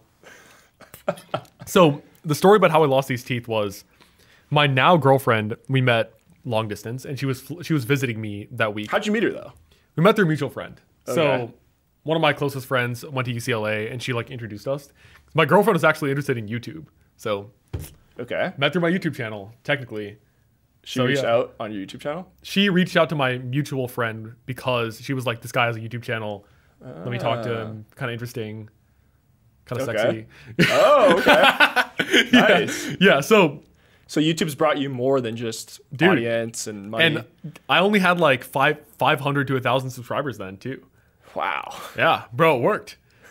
I mean, shout out to everyone out there. Start a YouTube channel. Start content. Channel. It's worth it. It'll pay off in many ways. The women will come even early on. So, yeah. The dividends will come. Yeah, exactly. So that week, my girlfriend was visiting. I went on my bike to go meet her at the library or whatever. Wait, I want to hear this actually though. So she reached out to you. Yeah. She said, "Oh, I saw your." So your friend in UCLA. How did that happen? So how did she know that you had a channel? My girlfriend, she had been talking to my friend about how she was interested in the YouTube game. Okay. And then my friend was like, "Oh, I have this other friend who's like a YouTuber." And then she showed my channel. She was like, "Oh, this guy's kind of interesting." And you had no subscribers. This was so early I had like on. 500, maybe 700 subscribers. This is you have like 30K now almost. Yeah, this was like year one, I would say, of YouTube. It was straight up like 7 months into the YouTube game. So how long ago was this? Like 2-3 years ago? This was 2.5 years ago. 2.5 years ago, you just started the game. Yeah, and it worked. So we met through that. She flew over several times, but... So she flew it to you first? She did. Dang, bro. That was another thing. It's like all of her friends were telling, don't go fly over. You meet some random dude like in Wisconsin. Like, what the hell is Wisconsin? Like, yeah. I mean, they're all in like LA. They're all partying. They're like, what the fuck are you she was in LA as well. She was in LA. Yeah, they're all like, why are you flying over to meet some guy you met a couple months ago off the internet? Like, what are you doing? But it ended up turning out good. Like, I guess that was what she expected. So, yeah. So there was a point where a couple times after that, she ended up visiting me, and I was biking and I ended up getting into a bike accident and losing my teeth. And I was in the hospital, right, without any teeth, and I was like, "What am I going to do now?" And the emergency dentist was like, "All right, we need to do a surgery. It's $5,000." How many teeth did you lose? I got 2 knocked out, and then the surrounding 2 were like very badly damaged. So they had to pull out like I think 3 like stumps or something of the teeth, like the roots. Dang, so, 2 front teeth. I know, bro. The best ones. Were you worried that they would never come back? Like they would not. The first thing I thought when I was on the ground, screwed, right? Like I was actually listening to. I had my AirPods in and no helmet, so I was listening to. I think it was Joe Rogan, Lex Fridman potentially on that bike, and like, dude, you got too into the podcast. That's the issue with these podcasts. You just get sucked into them, dude. Yeah, and then you're just like not focused on the road, dude. I know, dude. I should have had my helmet on, freaking like ski goggles, like full gear, everything. So yeah, I went off the bike, flipped. Face on the ground, all black. The first thing I thought was my tongue slithered around my mouth and felt like my teeth just floating around. And I started screaming, my teeth, my teeth, my teeth on the ground. And some lady, like all the cars stopped. They all came out of the car to like come save me or whatever. And the lady was like, you'll get those back. You'll get those back. You'll get those back. Oh, so they called the ambulance. I went to the hospital. And the thing is that my parents didn't know my girlfriend was visiting because they didn't know she had flown over to see me. Do they know you had a girlfriend? I think they knew that. Yeah, they knew that like we were like in some sort of relationship, but they didn't know that like she was flying. We were flying over back and forth a bunch of times to like see each other, right? So that was a moment where I was like, bro, I need to call my parents, and they were so pissed off. Like they were like, what is wrong with you? Like you get into this accident, you lose your teeth, and you just call us. And I'm a little bit ashamed to say. Wait, why were they mad though? I don't get it. First of all, they were mad because I wasn't wearing a helmet. That's like an idiotic thing to do. Like, you know, parents are like, bro, why are you not wearing a helmet? That's one thing. Yeah. 2 is that I kind of like lied to them by omission by not telling them that she was there. And they were like not okay at that time. They're completely different now. But like at that time, they were not okay with her and me just like flying over to see each other a bunch. Yeah, of course. Especially because like the Muslim culture and everything. Yeah. And then the third thing was that I only you have a bad track record with your parents in terms of women. I told you the Muslim American experience and the pursuit of women, dude. it's everything. Yeah. So they were also a little bit upset. They have a lot of grace. It seems like. I think so. For a lot of forgiveness and like just again, we're good now. Like, Yeah, yeah. mom and they're definitely watching this. Okay. No doubt are they watching this. We're good. Like, Yeah. we have a good relationship now. But Shout out to them. yeah, shout out to them. Radhika and Faraz, good parents. Yeah. But we're at this point where I only ended up calling them after the dentist gave me the bill for like, because like in my mind I was like, oh, a couple hundred, I'll take care of it. But like, How much was this? it was 5,000, and I was like 19 years Holy. old. So, like It again, was $5,000 because they replaced your teeth and everything. the operation, everything. So like, Jeez. I'm ashamed. I'm not happy about this. But I was thinking like, if it was just a few $100s, I can just take care of it, not tell my parents that I got into this accident, and my teeth are fake, and then my girlfriend's here. So, but I couldn't afford it, and I was like, I have to call my parents, and I called them. And they were just like heartbroken. They were like, how can you call us when you need money and you don't actually care about us? But I did care about them, but I was like, I want to be who I am and date people, but I feel like I can't tell you guys. So I was like just caught in this world where I was like, I want to be who I am, which is like a man in a relationship with a girlfriend. It's almost like like I'm sure some people that are homosexual Exactly. Yeah. may feel in Yeah. American, normal American society in areas where they feel discriminated against. Exactly. But in this case, it's just like you're a heterosexual, I'm conventional male. I'm a straight man You're a straight man. with a woman. But in the Muslim community, I guess it's Yeah. because you're not married, it's like you can't even date. Yeah, you can't even date. It's considered bad. So even just seeing the girl, Yeah. you have to hide that. You're in the Yeah. closet to a certain extent. That's kind of I'm not gonna argue. I'm not gonna make it seem like my life is as difficult as Yeah, of course. homosexual people. But yeah, There might be some similarities yeah. in So some ways. the same extent, it's like you are afraid of.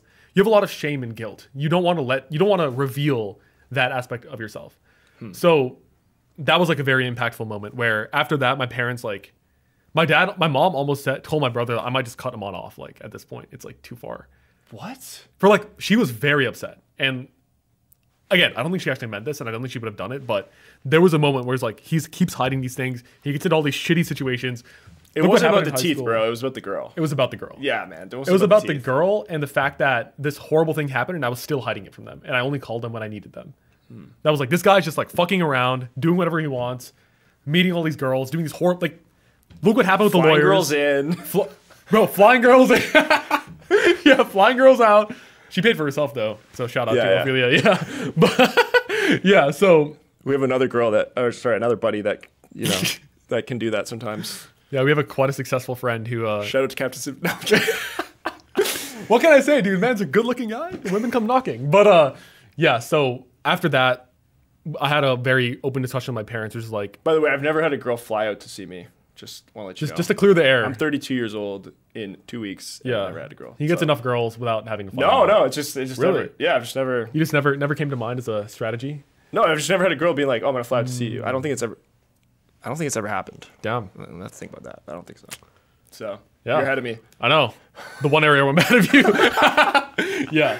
So at that moment when I was talking to my parents, we kind of had like a heart to heart, and I was like, all right, I'm going to live the life the way I want, and I'm going to tell you about it. So from then on, I've told them every time my girlfriend has visited me and I've flown over there.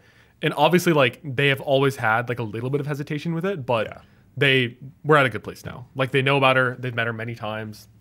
It's just normal now. Yeah. So you can marry her and you think it'd be fine?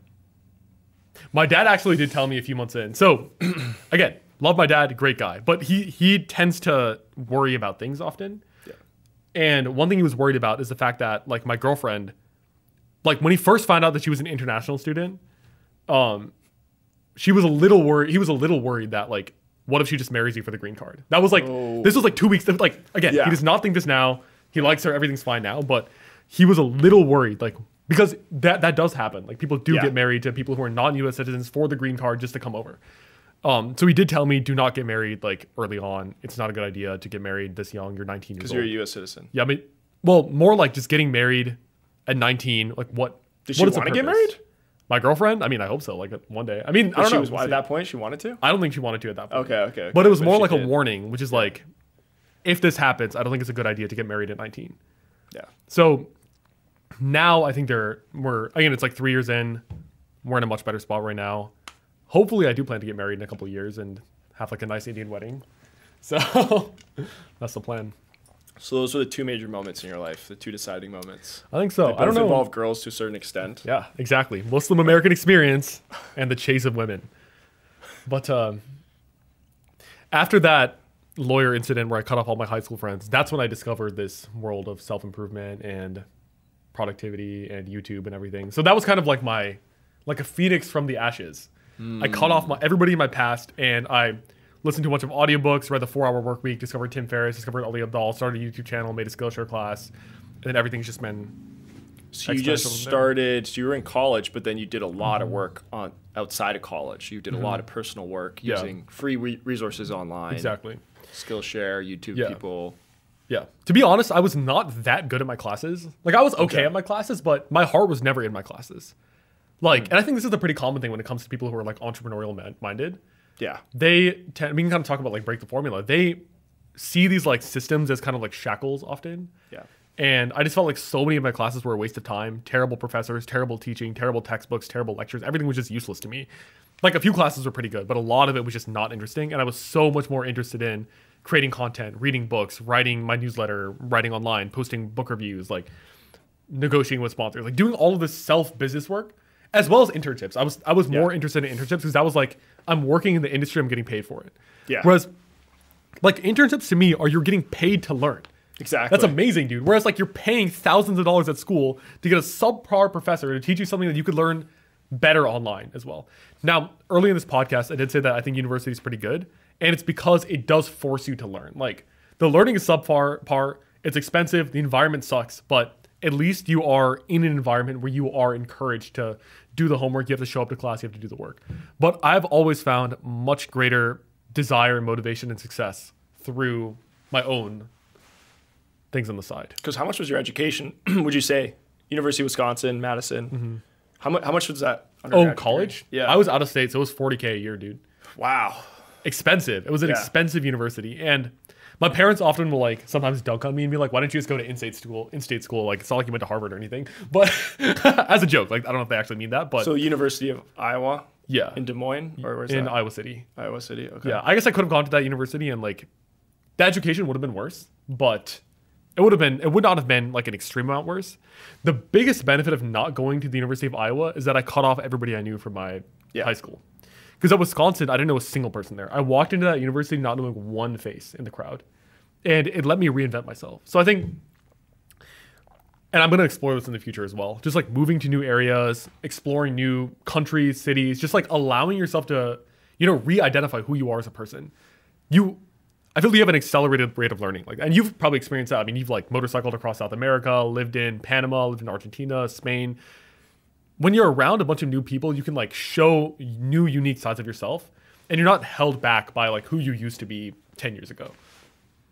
That's so true. You're not, there's no mold of who you are that you have to fill when you're in another country. Exactly. It's just open-ended. Yeah.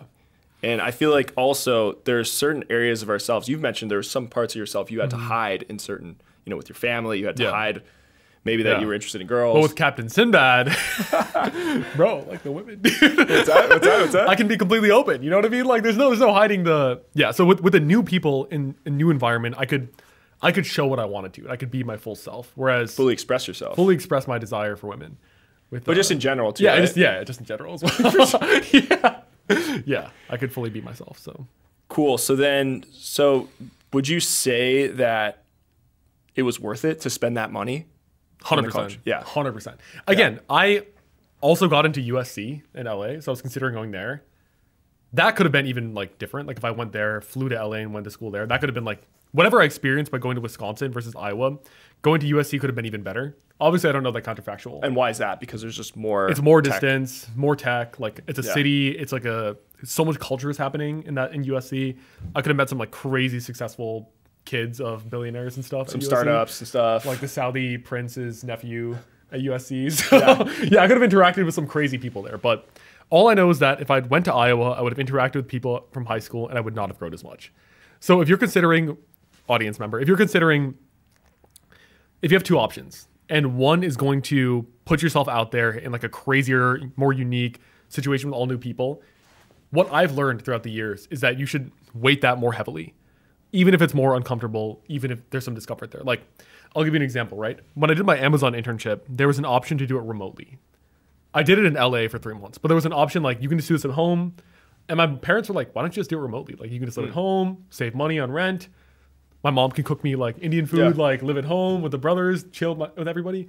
But I made the decision to go to like a shitty apartment in LA. Insane rent, $3,000 a month. Wow. Shitty apartment for $3,000 a month. Yeah, okay. Pretty bad. How much were you making a month? Because you said you were making. I was making a lot more than that. Okay. Yeah. It's $54 an hour, right? Yeah, I was making like a 7 to 9K a month at least. Yeah. Probably. And I also had a housing stipend as well of like $6,000. So that was like, I had the money to afford it, but I guess I could have saved like 5 to 10K or whatever by doing it at home. But the experience of going to LA, like being next to some like Mexican immigrants family, like living in the same complex or whatever, like interacting with them, going surfing every couple days in the mornings, like trying out jiu-jitsu for the first time in LA. It was totally worth it. And like, even from a life experience standpoint. Dude, 100%. Yeah. Like as someone who grew up in the Midwest, just going to California for 3 months and just living there, 100% worth it. And I had a friend actually call me and ask, should he do the same thing? Should he go to California? Should he go to the big city? Should he go out there and explore rather than stay in his Midwestern hometown? And I always tell people just go for it. Yeah, why not? I mean, you're telling me as well, like I was considering, like I'm in the process of considering going to like Argentina or Spain for a month. And I'm very inspired by you, dude. Like, because you have done so much of that, just like lived in so many different countries. So like, what has been the main benefit for you there? I just love culture. I love meeting new people. I love, I think American society is very focused on commercialism. It's traffic, it's highways, it's buildings, without much character or architecture. And then you just go to like Buenos Aires, you go to Spain. There's like this multi-century or even multi-thousand-year history that's there. And I don't know. For me, it just gets me going. So I just love that. Also, you're going to meet people from a different culture. Yeah. And that's like really important because I think the American mentality is a very specific mentality in general. And the European mentality is different. And it's nice to be able to see both worlds. You know? The truth is that you, as a person, you just get acclimated to your environment. Like you just see it as normal. You just see like, this is the way things are. Like the example I brought up earlier, like I thought I was different because I'm like brown and everybody else is white. And that's the way it is. Like I'm a different race, different religion. I'm just different. And you will never be able to break out of that lens unless you travel somewhere else, unless you spend extended amount of time interacting with people who are way different than you. I actually read The Alchemist by Paulo Coelho recently, and there's a quote in there about Santiago, the little shepherd boy. I don't know if you guys have read it, but he decides to go on this epic adventure to find this treasure underneath the pyramids of Egypt. And pretty early on in his adventure, he goes across the Strait of Gibraltar to Morocco. And immediately he gets robbed and loses all of his money. So like he spent a couple days, he's already in Africa and he's just lost everything. He sold all of his sheep and he has nothing. And he's at this point where he's like, all right, I quit. I'm just gonna go back. So he works in this crystal shop for a year. And at the end of the year, he has made more money than he lost. And he's at this crossroads. It's like, do I go and pursue my destiny? Do I go to the Egypt and follow the treasure? Or do I just go back a rich man to Spain as a shepherd and just have like 3 times more sheep? And there's a quote in there, which is, I thought the sheep could have taught me everything in this world, but they could have never taught me Arabic. He spends a year living in Morocco and just learns Arabic just by accident. Because he was from Spain. Exactly. He knew Spanish, but he ends up learning Arabic. So this makes me think when I read that quote like a couple weeks ago, like, where's my Arabic? Like, I think that, like, for so long, I thought that Iowa was all there was to the world. And then I went to Wisconsin. I was like, Madison's all there is to the world. And now I'm at this point where I'm like, maybe it's time to go somewhere else. Because if Iowa was all there was to the world, which it wasn't, then Wisconsin is definitely not all there is to the world. And I mean, you probably are like, bro, like obviously Wisconsin's not all there is to the world. Yeah. But when you grow up in an environment. For you, that was a big city. Exactly. Madison's Iowa. A huge city for me, dude. Like, how many people are in Madison, it's like Wisconsin? 250K maybe? Turn 50K. 250K, okay. Yeah. Huge city for me, dude. Yeah.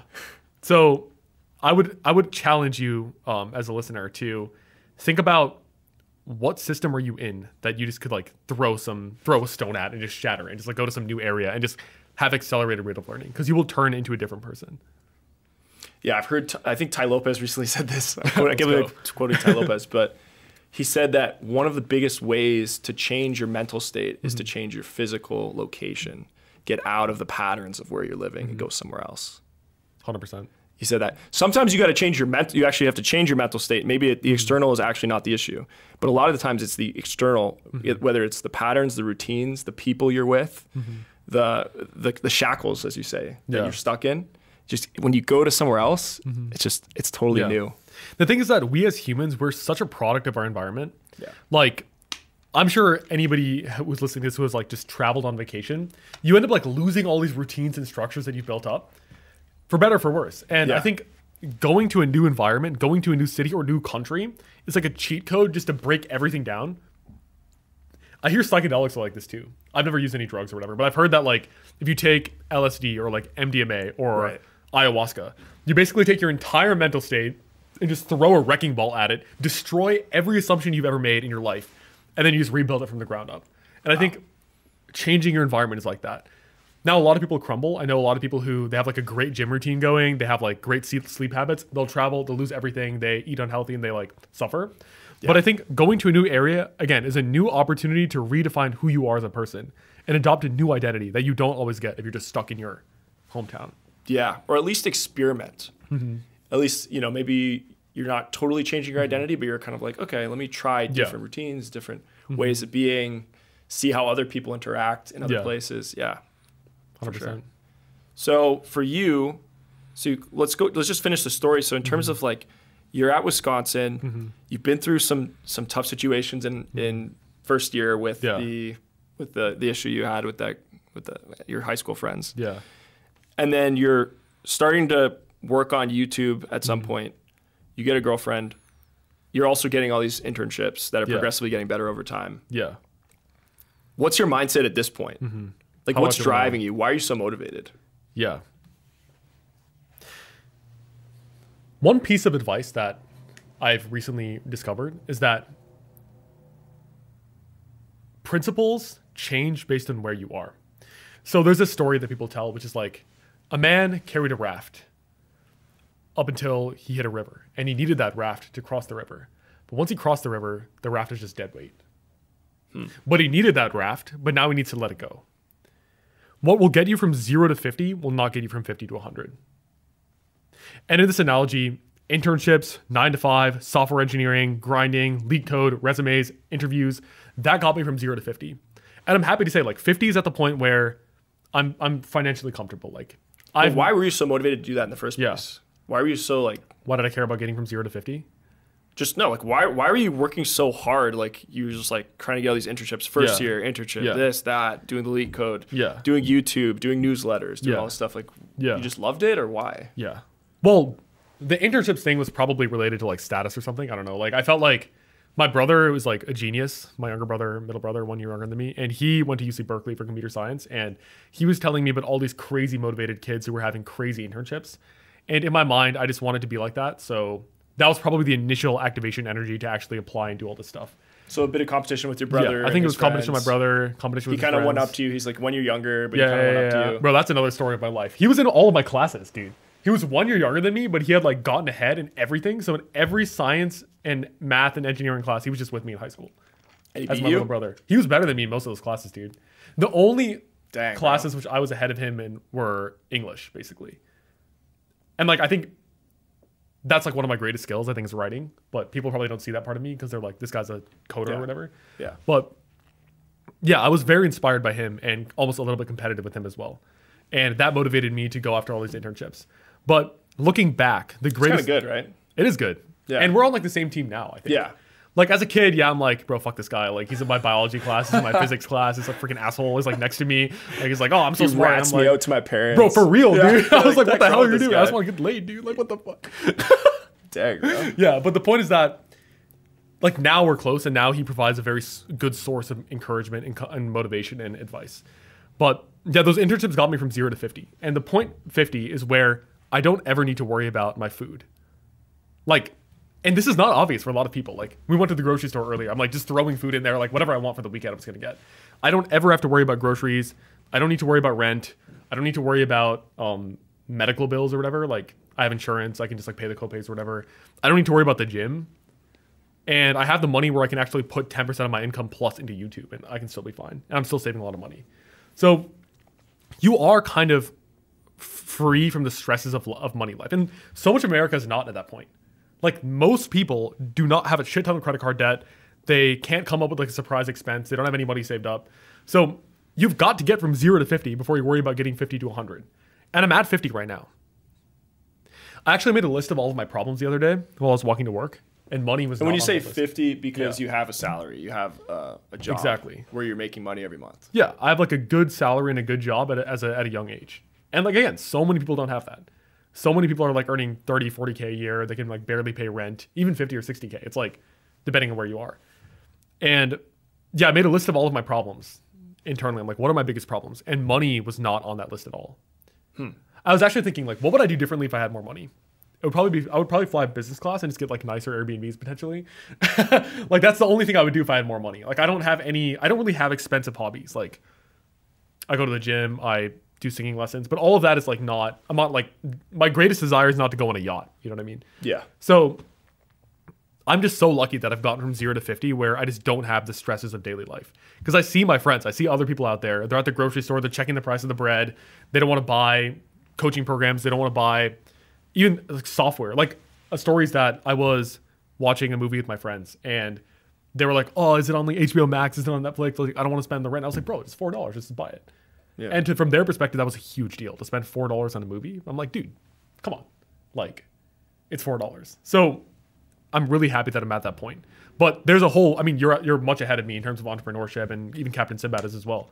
So there's that like later 50, which it's not because I need the money, but it's because I want to fulfill my dream. Why do you call it 50, by the way? What do you mean 50? 50? Yeah. Like, it's just an analogy. A percentage? I'm like 50% of the way. Like halfway through the journey of like financially, like money, I feel like. Okay. Like the halfway point is like getting. Dude, there's so many levels to it. I wouldn't like where you're at somewhere, but I wouldn't like. You wouldn't call it 50. Yeah. All there's right. so many like. Fine, whatever. But it's half or it's at a point in the journey. Yeah. It's like I perceive there is an inflection point. You've reached a level of like. You've it's like kind of like Maslow's hierarchy of needs. It's like you kind of satisfied like the physical and safety needs. Like you have enough money to pay for food, to pay for rent, to pay for all that stuff. Yeah, and travel, more. Everything. Yeah. I have enough money where. What's the top need? Just like fulfilling your destiny or whatever on Maslow's hierarchy? Self-actualization. Self-actualization. I have enough money where I've reached everything, but I've not reached self-actualization because I need to leave the 9 to 5 to do that. That's the truth of it. I need to leave the 9 to 5 to actually fulfill my dream, which is to be podcaster, author, YouTuber, creator, and just have my own business. So again, the 9 to 5 has given me many things, and it has taken care of like the lower part of the pyramid of Maslow's. How long have you been working full time? 1 year. 1 year. But I had like 5 internships beforehand, so I saved up like 80 to 100K just from those internships. Yeah. So I was very financially free in terms of and like. Your parents paid for college? They paid for college. That's a big thing. So that's nice. That was a great gift that they gave me. They paid for college, and they also paid for my like living expenses in college. So they just like covered me. So I just could save my internship money and use that for YouTube and everything. So yeah, that's a big blessing. Big benefit. Because a lot of tuition's so expensive now. Right? Yeah. So a lot of people. They're saddled by the tuition. That's a tough part of society today, I think. It's like the income level versus the debt levels for tuition is tough. Yeah. Here's a controversial statement, though. I actually think college, like the fact that you have to pay a lot for college is not the problem. Like the fact is that people are not making an educated bet there. So like, for example, I paid $5,000 for this coaching program with Captain Sinbad. I've already made all the money back within like 2 months. That was a YouTube channel coaching program. Yes, it was a group coaching program. Shout out to Captain Sinbad. He can use this in his coaching program advertisement. Like I paid $5,000, and in 2 months I've already earned it all back, and I'm here hanging out. So you started it 2 months ago. I started in October. Okay, so October cohort. Yep. It's a 12-week. 12 weeks. October, November, December. $5,000 twice a week. By January, I've already earned the money back. Twice a week group coaching calls. Yes. Was there anything else? Is it a course? No. Well, he has like a few videos on the side, but it's mainly just being able to talk to Nikhil. Yeah. And we can bring that analogy to college. It's like just because college is expensive doesn't mean it's not worth it. What's not worth it is when people feel like they need to go to college and then they spend $200K on a gender studies major or like a dance major or like a Japanese major when they're not doing anything with it that will actually, it's not a calculated decision. It's an emotional decision to go to college. Yeah. So I think it does make sense from an ROI perspective if you're actually intentional about what you're trying to do with it. Like if you study computer science and you're like, I'm going to do that to leverage to get the internship. Yeah. I'm going to work my way up, be humble, work my way up, and then eventually I get to work at an Amazon or Shopify or Spotify or whatever. All those companies. Tech company. Yeah, Tech exactly. Company. Yeah, I guess. Because then the income level that you get and the experience you're going to get. Yeah. Versus if you had not. Yeah. Like if I didn't go to college, my 9 to 5 income level would be like maybe 40K or something. I don't know what people who don't go to college earn 9 to 5 wise. They probably aren't even in the 9 to 5. Nowadays, like if you don't go to college, it's tough to even get a 9 to 5 job. So college did heavily benefit me by being able to like get me to that point where I can cover most of my needs. Now, I also think that a lot of people are ashamed that their parents paid for their college. Like, a lot of people whose parents cover their expenses, it's like something they don't want to talk about. And I've definitely felt that at times. I'm like, damn, like I'm some rich kid whose like parents paid for my college. And on the other side, people who pay for their own college often wear it like a badge of honor. I'm like, I saved up. I paid for my own college. I worked in the Taco Bell to like pay for my college. And like, that's awesome. Like you went through the hard work and effort. But in terms of like a pure economic stance, it actually makes more sense to take a loan from someone than to work and save it up. Like, think about it. It's like if you can take a loan, and you probably understand this obviously, like you can take a loan and you can just use that, take the loan, pay for the college, and like go through 4 years and then graduate earning like triple what you'd earn on the side before, maybe 3 to 4x. You'll pay that off that loan much faster and you'll earn much more in the future rather than working at like a diner or something to like save up the money for 5 years. So regardless if your parents pay or if you should just take a loan, dude. Yeah. Again, this is not popular nowadays. Nowadays it's like idiots taking loans to go to college. Dumbass takes the loan of like $200K to go to college and they have no money left and they're just broke and they're saddled with that student loan debt till the time they're 70 or 80 and they die with it in the bank. Yeah, agreed. Yeah. But I think if you make a calculated decision, you're like, I'm going to do this major to get me this job and this is what I have to do. And little side tip, if you have a job in mind or if you have like a monetary goal in mind, if you go find someone in your hometown or community who's already doing that and ask them how they got there and to help you, you will like 10x your results or whatever. So just do that. Take a piece of paper, write down what the thought process is, and at that point you're like, I can expect this, and this, and this. It makes sense to take a loan, invest in myself, and actually go for it. I strongly believe investing in yourself is one of the best risks you can take. Yeah. Like, okay, S&P, what, 5% a year? Real estate, maybe like 10% a year, but you need like a crazy amount of wealth or whatever. You need like a lot of money to get into real estate. There's like a high fixed cost of getting started. But investing in myself, like again, I've already made 100% of the money back from Captain Sinbad's coaching program, and I'm just like, literally just like 5x my results just immediately. So I've invested in so many more coaching programs. Like I paid $1,300 for Colin and Samir's coaching program. I'm considering Ali Abdal's in the summer as well. Just because there is a knowledge gap between the only difference between you and like Hormozy or like a millionaire or a billionaire, you mean is the knowledge and the time. It's knowledge and time. That's it. So if you can pay to get the knowledge, you end up saving time and you end up like hitting that exponential curve much faster. For sure. Yeah. Time compression. Exactly.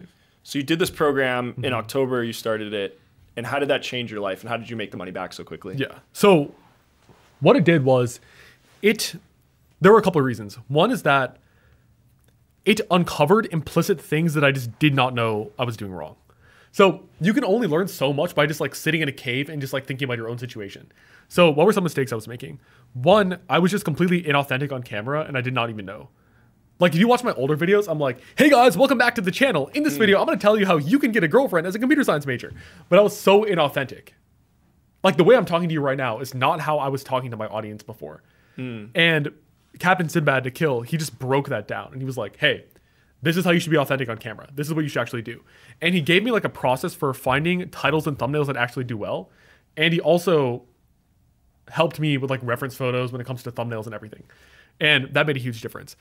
In addition, he like unlocked getting sponsorships for me. So like my core audience will know that I didn't have any sponsors before a couple months ago. And it was because I just didn't know how to negotiate and get sponsors. So like Nick Hill taught me how to do that. And then finally, he inspired me to start my own internship coaching program or software engineering coaching program. And that's been pretty good so far. So all of these are like implicit things that you don't realize. And like even for getting internships, there are implicit things that you're just not going to know that like a coaching program would help you do. So I strongly believe in coaching programs. I think the only problem is that you're worried that it's going to be a scam or you're not going to get your money back, but they often have guarantees. Like Nick Hill's coaching program had like a 45-day guarantee. I could do half the program, do all the work, and then get my money back if it wasn't worth it. And I knew that if I paid for it, I would put my full effort into it. So I was never worried about losing my money. Because I was like, on day 44, if this is a scam, I can just get my money back and move on. So what's been the outcome? You said you've earned the money back already. Yeah, so I paid $5K and I already earned $7K so far from the last 3 months. The last 3 months. Yeah. It's like I'm already $2,000 up from what I paid for his program. So like, and again, this is like literally exponential. So it's like, it'll only go up from here. And if I can just find coaching programs where I can just pay to like learn the knowledge that I didn't know, it's just so worth it. Again, that $5,000 in the S&P would have given me like 8%, which is like so much less than the $2,000 I already earned in 3 months. Yeah, this is something I've thought about a lot, and people ask me those questions about investments, right? Yeah. And they say like, exactly what you say. Should I invest in real estate? Should I invest in the S&P 500? The reality is that capital that you invest is limited by how much money you have. So if you only have 5K, it doesn't matter if you're making 10%, 20% a year. It's not going to get that big. I mean, you're maybe earn like when a few $100s off your 5K. Maybe when you're like, it'll compound effect will take effect, but it's going to be like 30 years, 40 years. Maybe that 5K becomes worth $1 million when you're like 65. Yeah. Or not even. The truth is that investing in the stock market is to keep money, not to make money. Like index funds, from my perspective. Here's the way I see it. It's, you got to build a level of capital first, and then you invest it. Because then the compound effect actually is meaningful. Yeah. If you have 10K and you're investing that, it's not that It's not going to change your life. You're not going to be maybe if you do 10K a year for 10, like 20 years, yeah. and then it will be meaningful for your retirement. Yeah. But if you're trying to build wealth by the time you're 30, 35, 40, which is what a lot of people are trying to do right now to break the formula. Yeah. Because a house now costs 1.5 million in a lot of markets. Yeah. Or $1 million. Yeah. So even if you just want a basic house, you know, paid off, you need that money, right? Yeah. So it's like, how are you going to actually create that wealth in a shorter period of time? And that's only going to be through you have to skill take a bet on development. yourself. Yeah. You're not going to become a millionaire by 30 or 40 by just putting your small amount of money in the stock market and just like sitting on it for 50 years. It's not going to happen. Like you will have a nice retirement amount by the time you're 60 or 70, which is people like this advice that like 401k, index funds, save your money, compounding. That is good if you want that money when you're 60 or 70. I'm not saying don't save any money, but if you want to have much more money when you're 30 or 40, if you want to actually like be a millionaire or like be much farther than you already are, you have to take a bet on yourself. You can't just like work your 9 to 5 and just like save 5% a year and expect big things to happen from that. Yeah.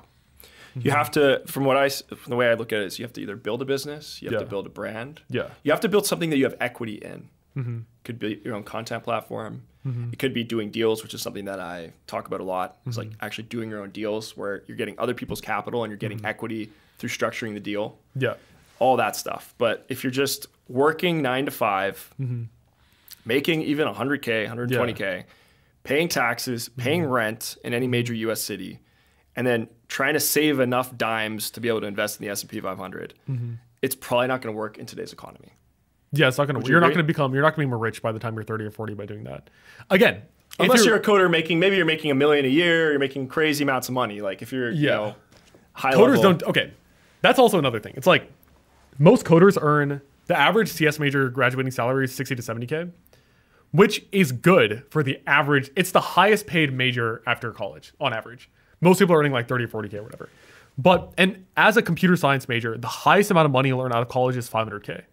Which is an insane amount of money. Yeah. But that's if you're doing like quant trading, like on Chicago. So that's like the top 0.1%. That's literally like, and I know like 5 to 7 kids who are doing that. They are geniuses. They're like the smartest kids in the country are doing that. Right. Like writing algorithmic from the trading top programs in the country. They're going to Harvard, Yale, MIT, Stanford, and they're like Berkeley. one of the top of that program. They're like the top 1% of MIT is doing this. Yeah.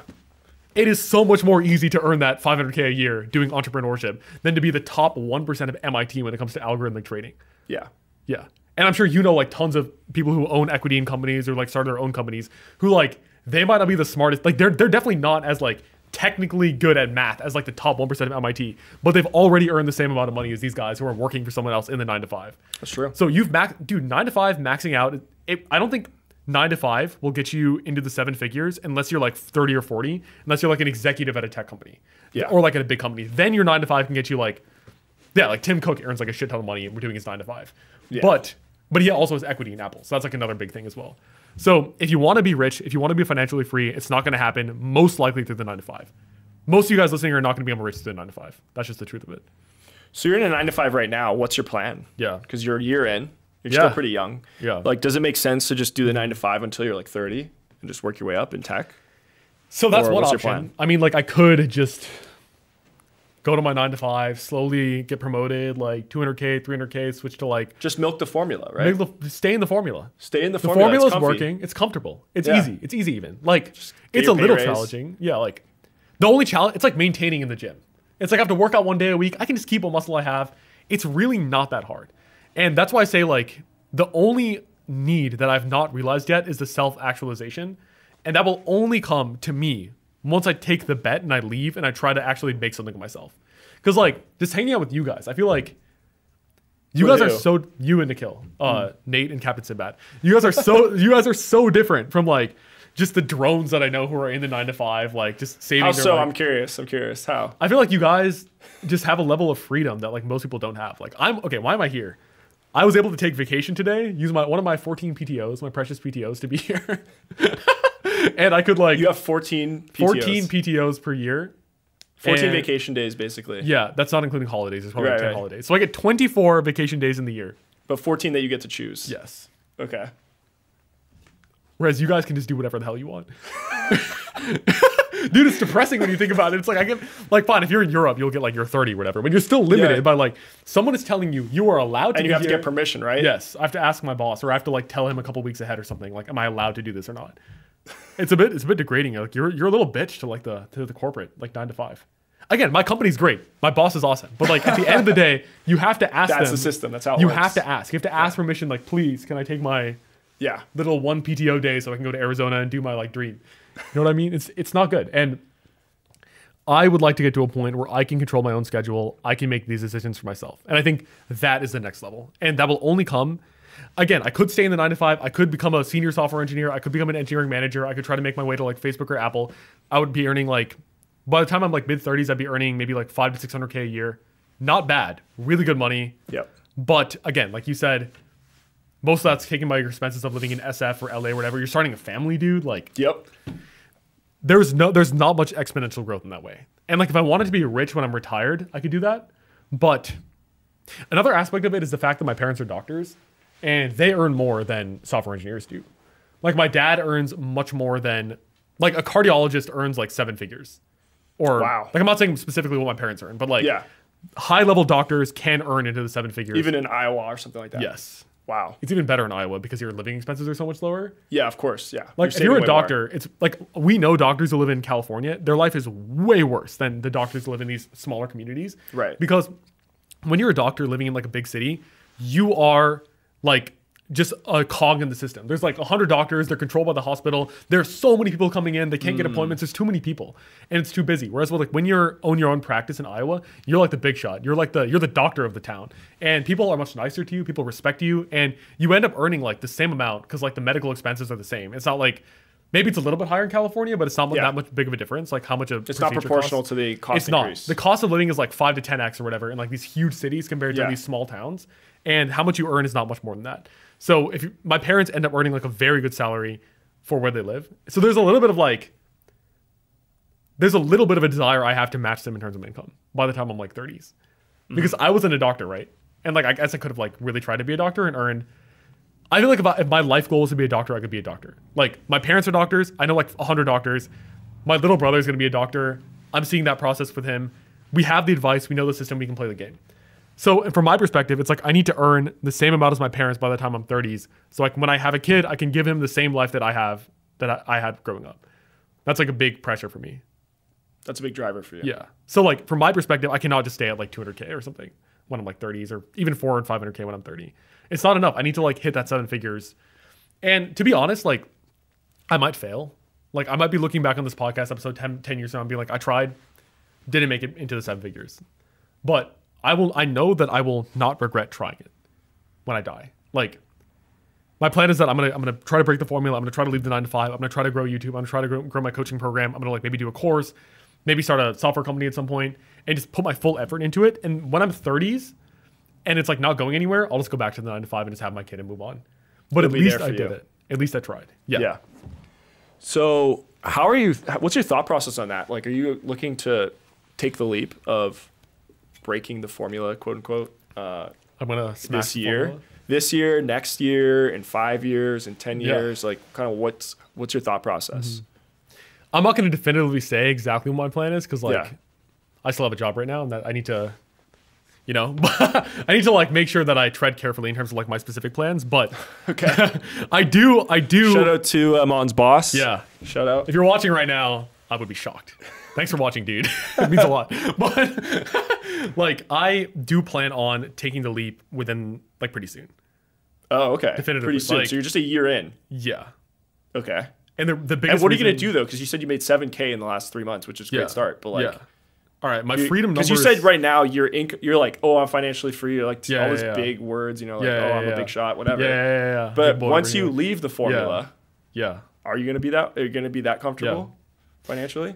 That's the worry, dude. I'm like, right now I have like a decent amount where I can like live and pay rent, kind of like wherever I want.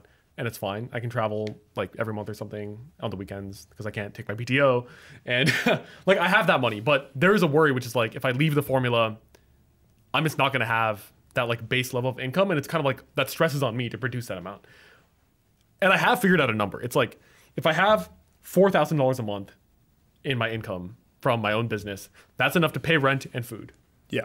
And that's all I need. And I would rather do that, have like 3 or 4K a month to like cover rent and food. And I can figure out the rest by myself if I'm like living my dream. So I have enough money saved up where like I can leave the formula and survive for at least 6 months. And frankly, I'm not ashamed to just ask my parents for help because they also agree with me in the way that like they want me to take, they're a little bit more risk averse than me, but they know that if my dream is to be a YouTuber and my dream is to leave the 9 to 5, I think they are comfortable with like being the safety net, which is like the worst case scenario of breaking the formula and leaving the 9 to 5 that I'm experiencing right now is I could just end up being at home or living with my aunt. Just to save costs for a bit. Which is fine. Yeah. Like even Nikhil lived with his parents for a few years after he tried breaking the formula. And he ended up being successful with it, but for a little bit of time he was living with his parents. And so many entrepreneurs do that. And I think like if the worst case scenario is that I have to move back home in like a lot of people in the formula live with their parents right now because that's how tough it is. Exactly. A lot of people are like 30 and they live with their parents still. For whatever reason. Yeah. So it's tough out there. It's tough, dude. And I think if the worst case of following my dreams is to have to live with my parents and my mom has to cook amazing food. Yeah. Dude, like who cares? You know what I mean? So it's fine. Yeah, that's the plan. Okay. So you're saying, so you want to get to the point, hopefully in the next year, let's say, that you can consistently bring in 4K a month, let's say. Yeah. And at that point, you'll feel comfortable. Yeah. I'm probably going to leave before that. Okay. Because I have money saved up. Because I feel like if I just work for another year and just like keep growing it on the side, I could do that. But I just feel like if I can just leave and take advantage of this time I have when I'm young, instead of just like wasting another year working in the corporate world, like every year that you jump in earlier is a year that you get to live another rich life. You know what I mean, right? It's like if my plan is I'm going to go in eventually, might as well go in now, a year early, so I can live like at least another year as a rich man if it works out. So I would rather just take that risk earlier. Now, obviously, I can't take that risk if I can't, like, I don't want to be homeless, obviously. Yes. But if I'm at the point where I have enough money to save up, I've saved up enough money, my parents will support me, I can live at home, it's fine. Dude, I wake up every day excited to work on YouTube. And that's not the truth when it comes to software engineering. Really? So even though your whole YouTube channel is about being a software engineer. Yeah, but you don't, so you like doing YouTube videos about that. I prefer making YouTube videos over being a software engineer. Again, I think my software engineer job is the best it could possibly be. Yeah. I cannot imagine a better 9 to 5. Like whatever, I could like increase the money, but I already said earlier that money is not my problem in terms of my actual 9 to 5. Like I don't ever think, oh, I don't have enough money for the things I want to do. And I love my teammates, all my coworkers, my boss is great, everything's great, but it's not my thing. And why is it not your thing? Well, first of all, I have no equity in the business. Like, I'm just being paid a salary. Like, there's no growth potential except for slight pay raises. Yeah, like I can get my like 5% pay raise every year, whatever, just to freaking match inflation rate, like, which is the thing. But like, I don't actually have any equity. There's no exponential growth here. Like, I did not start this company. I'm just a contractor. It's like if you pay an editor, maybe he cares, but maybe he doesn't. Like, he does what he's paid for, and that's it. So when it comes to YouTube, though, like it's my thing, and that makes a huge difference. And I don't think people realize the effect that owning your own company or like owning your own business has on you, compared to like the amount that you're willing to work when it's your thing, compared to like someone just renting you for time. So on the weekends, I'm excited to work on YouTube, and on the weekdays, I wake up, I'm fine with work, but like it's not something I dream about doing at all. How do you build the conviction that you're going to be able to be okay? Like you're going to like, how are you looking at this leap of leaving your job and jumping into content creation? For somebody, like imagine you have somebody in the audience who's like interested in this path on the content side, but that they don't know how to even approach this idea. Like they're like, what? I'm going to leave my job. I'm not going to have a stable paycheck. Yeah, what's going to happen now? Like there's things that I believe there's things that whether through research, experience, coaching programs, that maybe the audience doesn't know. So they might be thinking you're crazy because you only made $7K in 3 months. Yeah. And you're making X whatever right now in your job. So how does that connect happen? What should the audience know? To look up Tim Ferriss' fear setting audience. You just have to do this exercise, which I just did live, which is like, think about what is the worst case. Okay. Now, let's say you've not started your YouTube channel and you have no income coming in. Frankly, I didn't make any money off of YouTube for 3 months until I did the coaching program. Well, I earned like $1,000 over 3 months from AdSense. Well, let's be clear. You've been doing YouTube now for over 2 years and you've done 60 videos. 3.5 years. Of 3.5 years. You have 30,000-ish subscribers. Yeah. What else? Do you have any other platforms you're big on? Or is it mainly basically YouTube? just YouTube and then newsletter or whatever. YouTube. That's like side thing. Yeah. You have a newsletter you're starting to build out. So so you've actually put in the work too. It's not like you've just been like, I'm going to quit my job and start a YouTube channel from nothing. Like you actually have put in a lot of work. I put in 3.5 years of effort before I considered leaving the 9 to 5. Right. So would you recommend that for others that are potentially thinking to work and do whatever their passion is, the business, the content on the side for a bit, for 2-3 years? Yes, 100%. Yeah. Okay. No doubt. You have to, like I said, if you're a homeless dude, you can't just start a business, okay? You have to get your steady income, take care of your Maslow's hierarchy of needs before you go and actually do your dream and do the top level. Build the savings. Exactly. You need the safety net, dude. Like you need to know that you have food in the pantry and in the fridge, okay? You have to have a place to come back to. Like you can't just leave and have nothing. Like even Captain Sinbad, he was a teacher for a while. He quit. He was earning nothing. School teacher, yeah. High school teacher. Yeah. Okay. Look at him now. He used to be a high school teacher. No offense to teachers, but like, man, it's a god now compared to like what he used to be back in the day. But he even quit and then he got a 9 to 5 and worked on YouTube on the side for a while. So I would highly recommend if you're a student or you're broke, try to find like a steady, stable job. Like level 1 is working at Starbucks. Maybe level 2 is maybe working as like a 9 to 5 that is actually paying you enough where you can pay your rent and eat. And then hopefully save. And you have your mornings, evenings, and weekends to grind and work on your business. And I would recommend don't quit until the point where you have like actual money coming out of it. Like again, I've only earned 7K at this point, so like whatever. But I'm at that point where I have many sponsors that I can like book out over the next year, and I know I can generate at least a little bit of money from YouTube right now. And that's what I'm considering. And you have a track record because you know the process to do a video every 2 weeks. Exactly. And you know that will get income because you know how to do sponsorships now. Yep. And then now you have a new product, the coaching program, which has brought in how much so far? I sold one guy so far, so not much. So that brought in like 2K, right? 2K so far. So, but that could also be a growth area. Then you have the newsletter you're building out. Yeah. The newsletter has not brought much in, but that's like something I'm working on. Yeah. So there's future growth. So you're seeing growth avenues there. Exactly. I have like a suite of products right now that are doing like, at least I made a few dollars here. And that is proof that if I just take this and improve upon it and apply compounding and get more advice from people like you and Nikhil and other coaching programs and stuff, I know that there's a good chance that it can grow. But again, I'm only considering leaving the 9 to 5 after I've had some success in my business. So yeah, I would not recommend just quitting your job when you have nothing in the bank, you have no savings or anything. To be clear, I don't think most people do that. I don't think most people just like leave when they don't even have a 9 to job. There's nothing to leave when you don't have a 9 to 5 job. So you have to win the formula to break the formula. And that's your story as well. Like you worked in investment banking, right? For that Quarry company. Yeah. Yeah, I was pretty similar to you. I did the internships. I did 3. So first year I sold knives, Cutco. Shout out to Cutco. I made some money off that. Yeah. And then every year, second, third, fourth year, I did internships, like kind of similar to you. I was just doing the resume thing, grinding, trying to get the finance formula. jobs, working on the stock market, all that stuff. And then I did the 6-month motorcycle trip, which was kind of stupid from a formula perspective. I had a great time. But not from a formula perspective. It was amazing. It was amazing. Yeah. And then still got the job in kind of like investment banking, private equity. And I stayed right until the 2-year mark. And then I left. So yeah, if you kind of look at it, just even in terms of our past guests, I'm trying to think. So Joel, episode 2, Joel, he didn't even finish college. So he just somehow figured it out. Shout out to Joel Thompson, coach. Yeah. He was working as a barber though, as like a... Yeah, somehow he started from literally a very low paid position. But he didn't start his coaching program when he first started. Like he didn't start his own business. He worked as like a salaried barber or whatever. Like even he started like in the system. He was an exceptional outlier, I would say. Yeah. He's an incredible person. Yeah. Then we have Cole Hastings, who did, I think it was computer science and then switched to neuroscience or something. Yeah.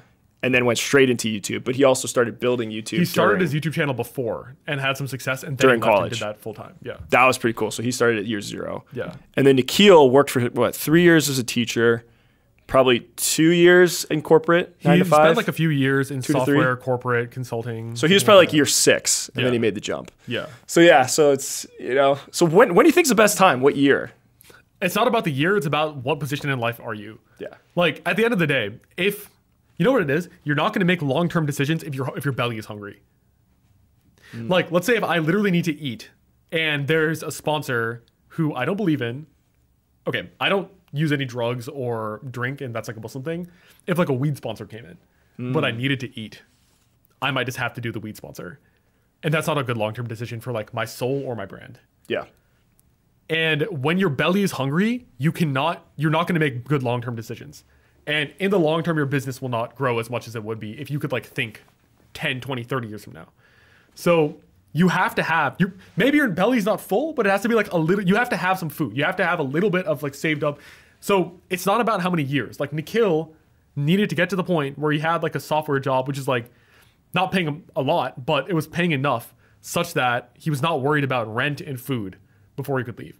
Cole Hastings, his YouTube channel was like successful pretty early on, so he was able to get that from YouTube. Joel, he started his barber coaching program, or he was a barber for a while, and then he got a bunch of like celebrity clients, and then he was like earning a lot from that. So no one is leaving.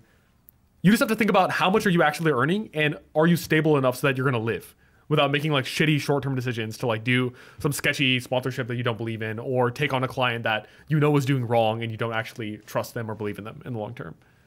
How much do you think how important is it? So there's the outside factors of like having some sort of income from your venture, from your content, having some savings. That's all like kind of like the quantitative stuff. How much do you think is really just believing in yourself and your ability to execute? Yeah. You have to believe in yourself, dude. Without having a boss, without having a company, without having an office to go to. It's just you. Just me. Imagine yourself when you quit, because I've been through this. I quit 2 years in. It's just you. Yeah, just a guy. How is that going to feel for you? Are you ready for that? Am I ready for that? Are you sure you're ready for that? I think so, dude. I just feel like maybe this is narcissistic, but I feel like I've always believed that I could do it.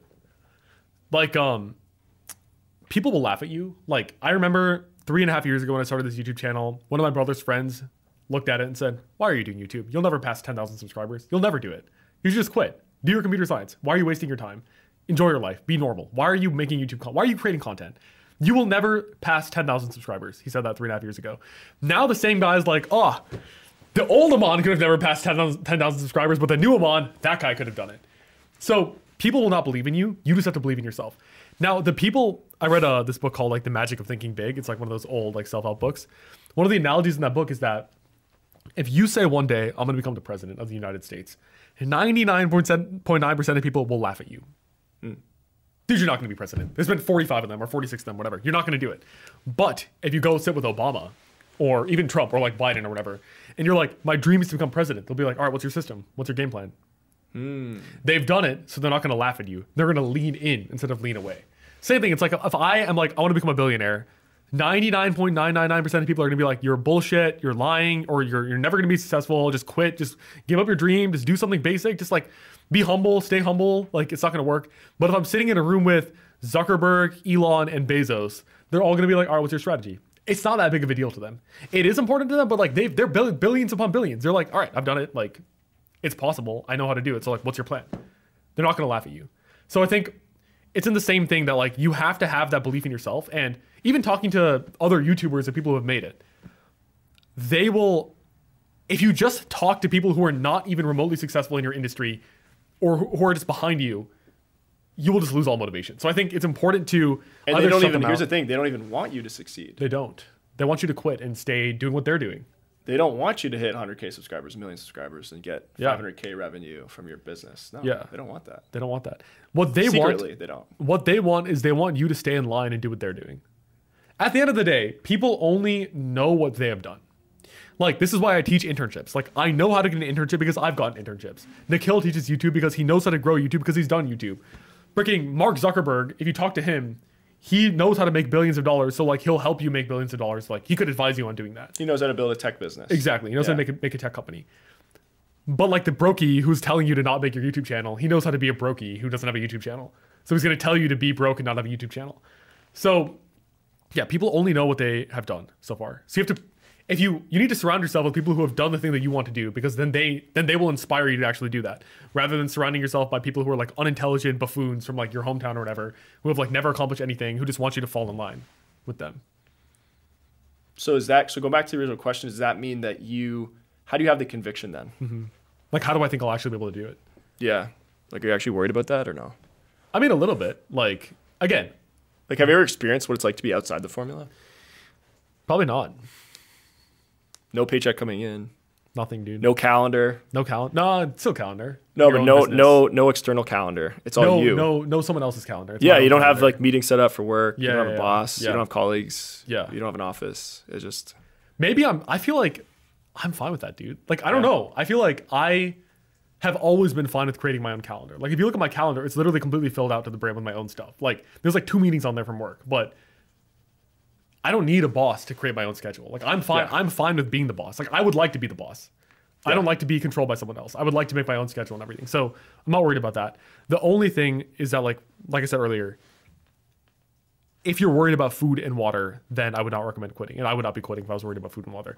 Worst case scenario, I show up to my parents' house and be like, I'm doing YouTube. Can you please house me? And they'll be like, absolutely, yes. Come here. Obviously, if I'm there for 10 years, that'll be an issue. But yeah, at least in this, if I was a bum, 30s, living in my mom's basement, that's a problem. But at least in the short term, my parents are totally fine with, or I think they'll be fine with just housing me for a few months or maybe a year while I'm working on YouTube. What it is they respect the conviction. If I believe in myself and I'm spending... That's crazy that they actually respect it too and they're willing to support it. I think so, yeah. Because they're both doctors. Yeah. And they're probably like, why aren't you a doctor? They're like, why are you not in the doctor formula? Yeah. Yeah. I think... Because that's what Nikhil went through. Yes. Captain Sinbad, yeah. Yeah.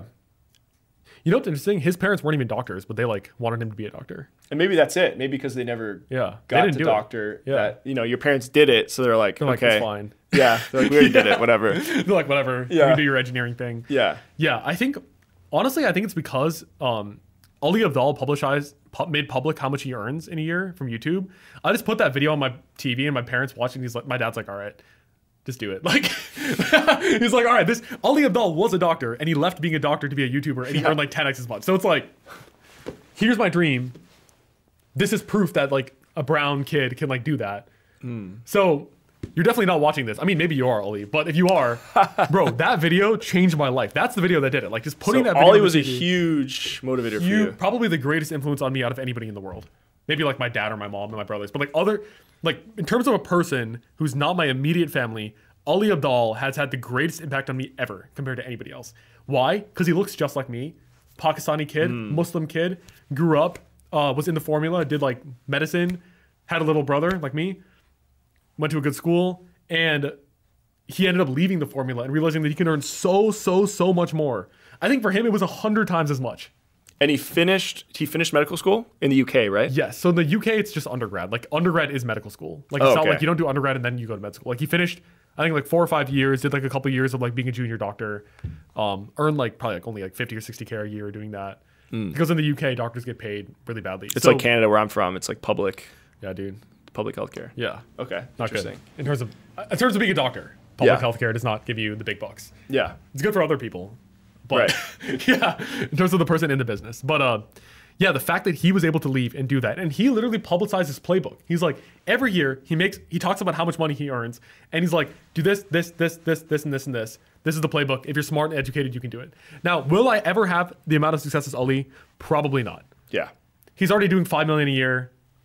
6 million, I think, this year is what he's set to do. Yeah. He might even do like 10, 15, like when he starts company, like software products and like other products and stuff like that. Will I ever do that? Probably not. Maybe, but probably not.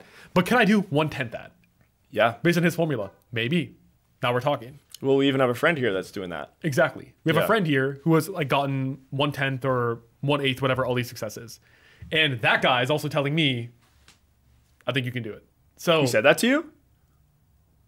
Captain Sinbad? We could just, yeah. Captain Sinbad told me he thinks I could have a successful coaching program. Maybe, I don't know. He inspired me to do it. He was the one who told me, dude, start your own coaching program. You have the knowledge to get people internships. And we had to go through a lot of work here to like make me feel like this is actually worth doing, because getting an internship is like a $10,000 payoff, but it's also like hundreds of thousands of dollars in the future. So asking people to pay a small nominal amount of that for me to like, with a guarantee to like actually help them get it, makes complete sense. So he convinced me that 1, I had something to teach. 2, it was worth it to the person paying me to help them do it. And 3, there was a need amongst, and obviously the product is going to shift. Like I'm already considering switching from internships just to software engineers in general, because the internship market is like just a bunch of college students. But there's a need. It is worth it for the audience, and I know to teach it. And that's enough of a base work for a potential business to be there. And like he said, I am one of the most hardworking people in the coaching program. I know that I'm gonna put the effort in, and I'm like, I will listen to whoever tells me what to do. So there is no guarantee when you leave the formula that things are gonna work out. There will never be a guarantee, but you just have to be comfortable with that risk.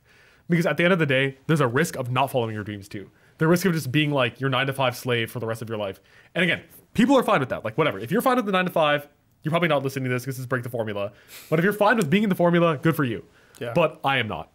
I'm not fine with staying in the formula up until I'm 30. Okay, to be honest, my higher purpose is being a father. Okay. Like that's like at the end of the day, if I'm a father and I have kids, everything is fine. But one lower than that, I want to be an entrepreneur who's beyond. So what if you're a father and in the formula you're providing a good that's fine. That's fine. That's like not that bad. Okay, so you're good with that. Yeah. Okay. But up until the point I become a father, I would like to try to leave the formula. Like I said, I will re-enter the formula if we're saying the formula a lot. I will re-enter the formula if needs be, if I need to provide for my kid. It's a safety net. Exactly. And like I said before, I've been a software engineer. I know that I can go back and become a software engineer again. I know it. So it's a marketable skill set. Yes. Again, I know how to get. I teach other people how to do this. I've helped so many people from my YouTube channel get it. I've done this 5 times. I've gotten internships at 5 companies. I got a full-time job. I know for a fact I can get a full-time job if I want to. It's not that hard for me anymore. I also believe that taking the chance to go out on your own and learn those skills, like whether it be a newsletter, content, how to market, how to sell, all these skills. And even if after a year or 2 years you kind of fail and you go back to the working world, 9 to 5, I actually think you come back stronger. I think so. That's my personal belief. That's what I believe. Because you're going to learn so many skills you wouldn't learn in the corporate world that you can bring to your corporate world or do side things or anything like that. Yeah. The thing is that the word failure is interesting. People are like, 99% of startups fail.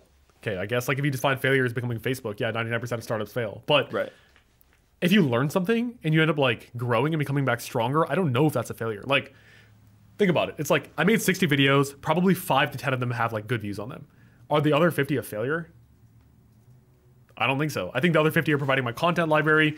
People watch my viral videos and they go back and binge my other 50 videos and become a true fan or whatever. And the more important thing, you learned from those 50 videos. I had to go through the 50 to get the best videos. Yeah. So I don't consider it a failure. Think about it. Do you consider every workout a failure if you're not hitting your PR? No.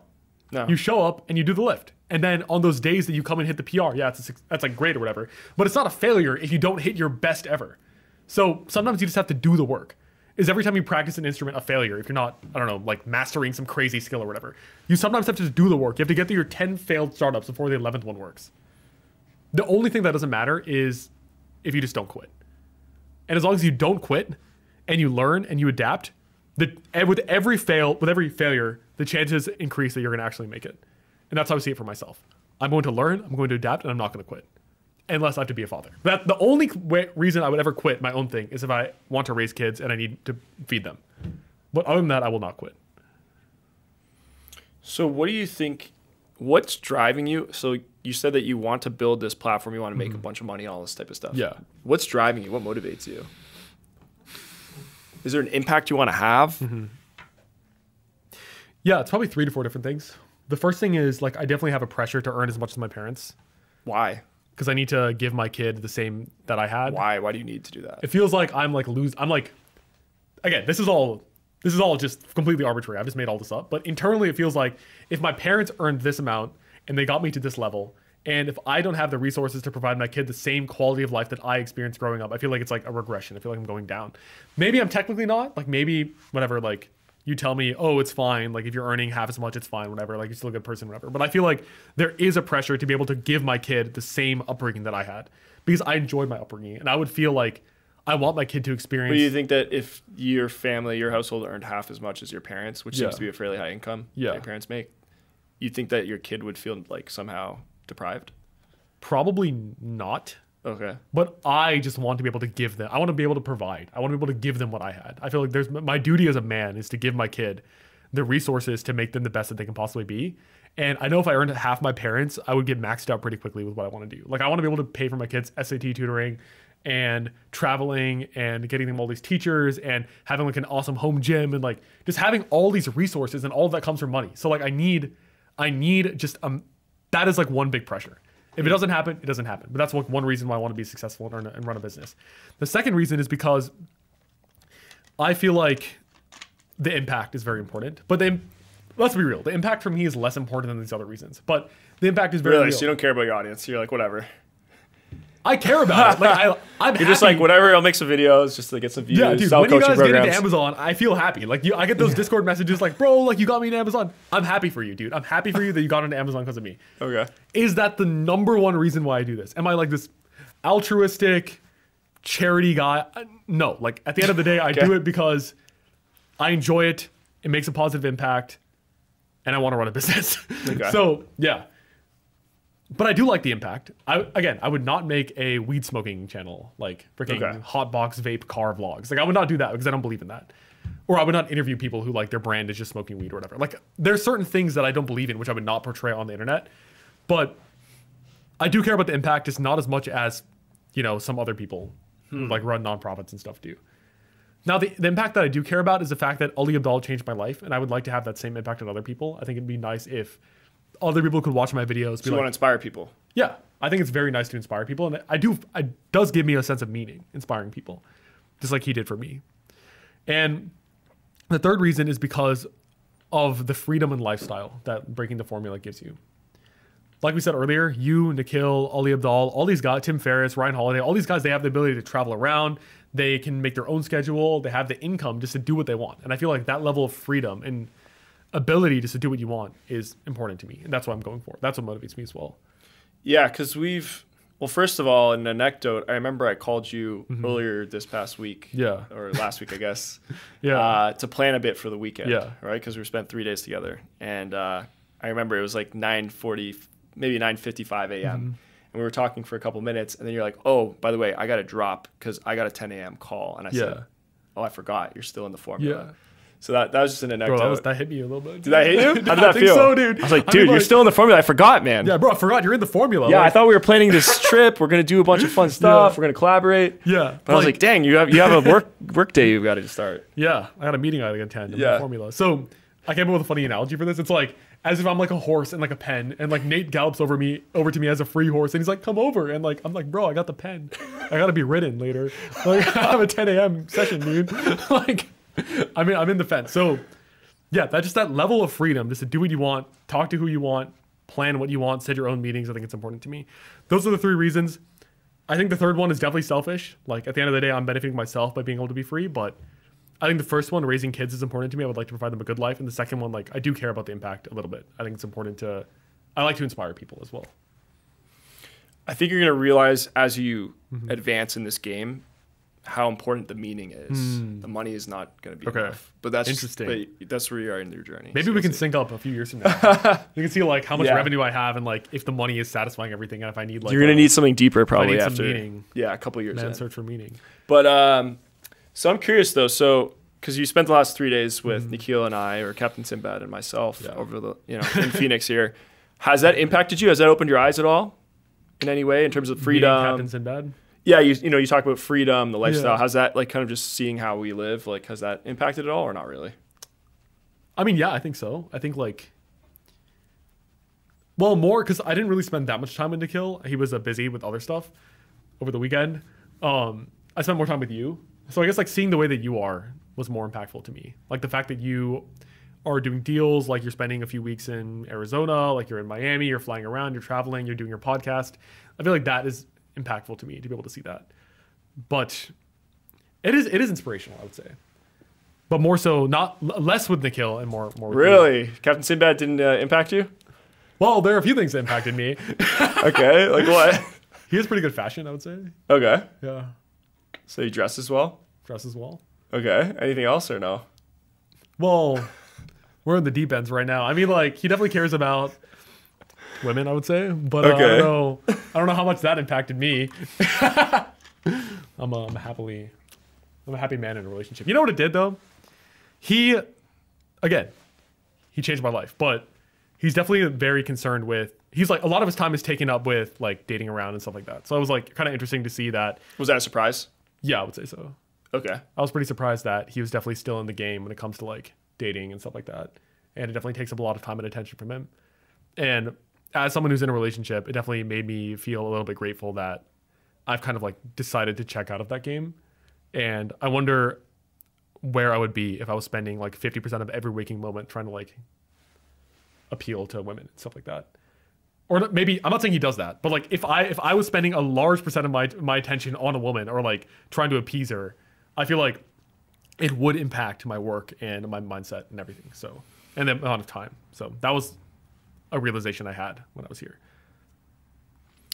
So kind of go back to the original question. Why do you think Nikhil invited you out this weekend? Why do I think he invited me here? I think it's because... Yeah, why am I here, dude? Why am I here? Why are you here? Yeah. I think it's very gratifying. Why are you on this podcast right now? Why am I here? Yeah, why are you on this podcast? I don't know. I think it's because, you know, the podcast is about... What's your personal legend? Going back to The Alchemist, the book The Alchemist, which really impacted me like 10 years ago.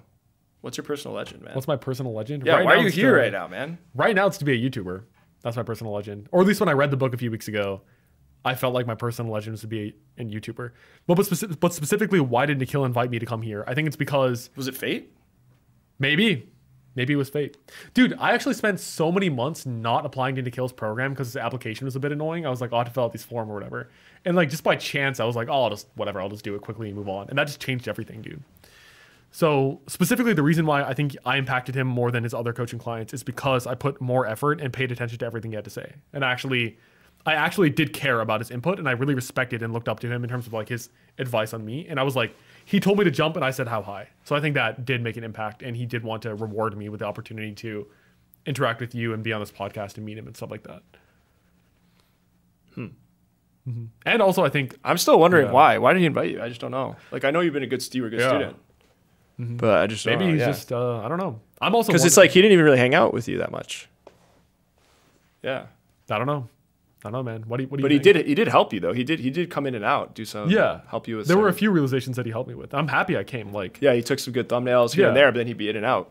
Yeah. Yeah. I think one big thing was I had a conversation with him very early on, and he basically told me to pivot from just internships to full-timers as well, and to expand my offer for the coaching program. That changed a lot for me. We had also talked about that, but like the fact that both of you guys independently were like, do this, that like really made a big difference. And he also helped me make my advertisement for it. And I don't know, it was pick an avatar that has the money to buy what you're selling. Yeah, that's key.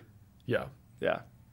So sorry, keep going. You were saying something. Yeah, it was a good weekend. I definitely learned a lot. I don't know. Again, I would like to ask him like, why specifically did he invite me here if it's not what I believe it is?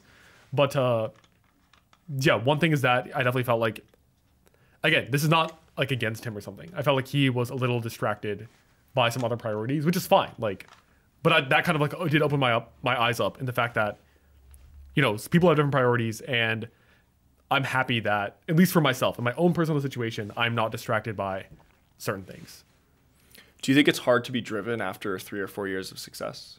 Do you think that's part of it? Yeah, I think so. Like you're like starting off your journey. You're about to leave potentially the formula and start this. So you're like super dialed in. Yeah. Yeah, I mean, like, again, this is all speculation. Like, I'm not. He should be here right now talking about like what his motivations where is he are. right now? Where'd he go? I think he left. Okay.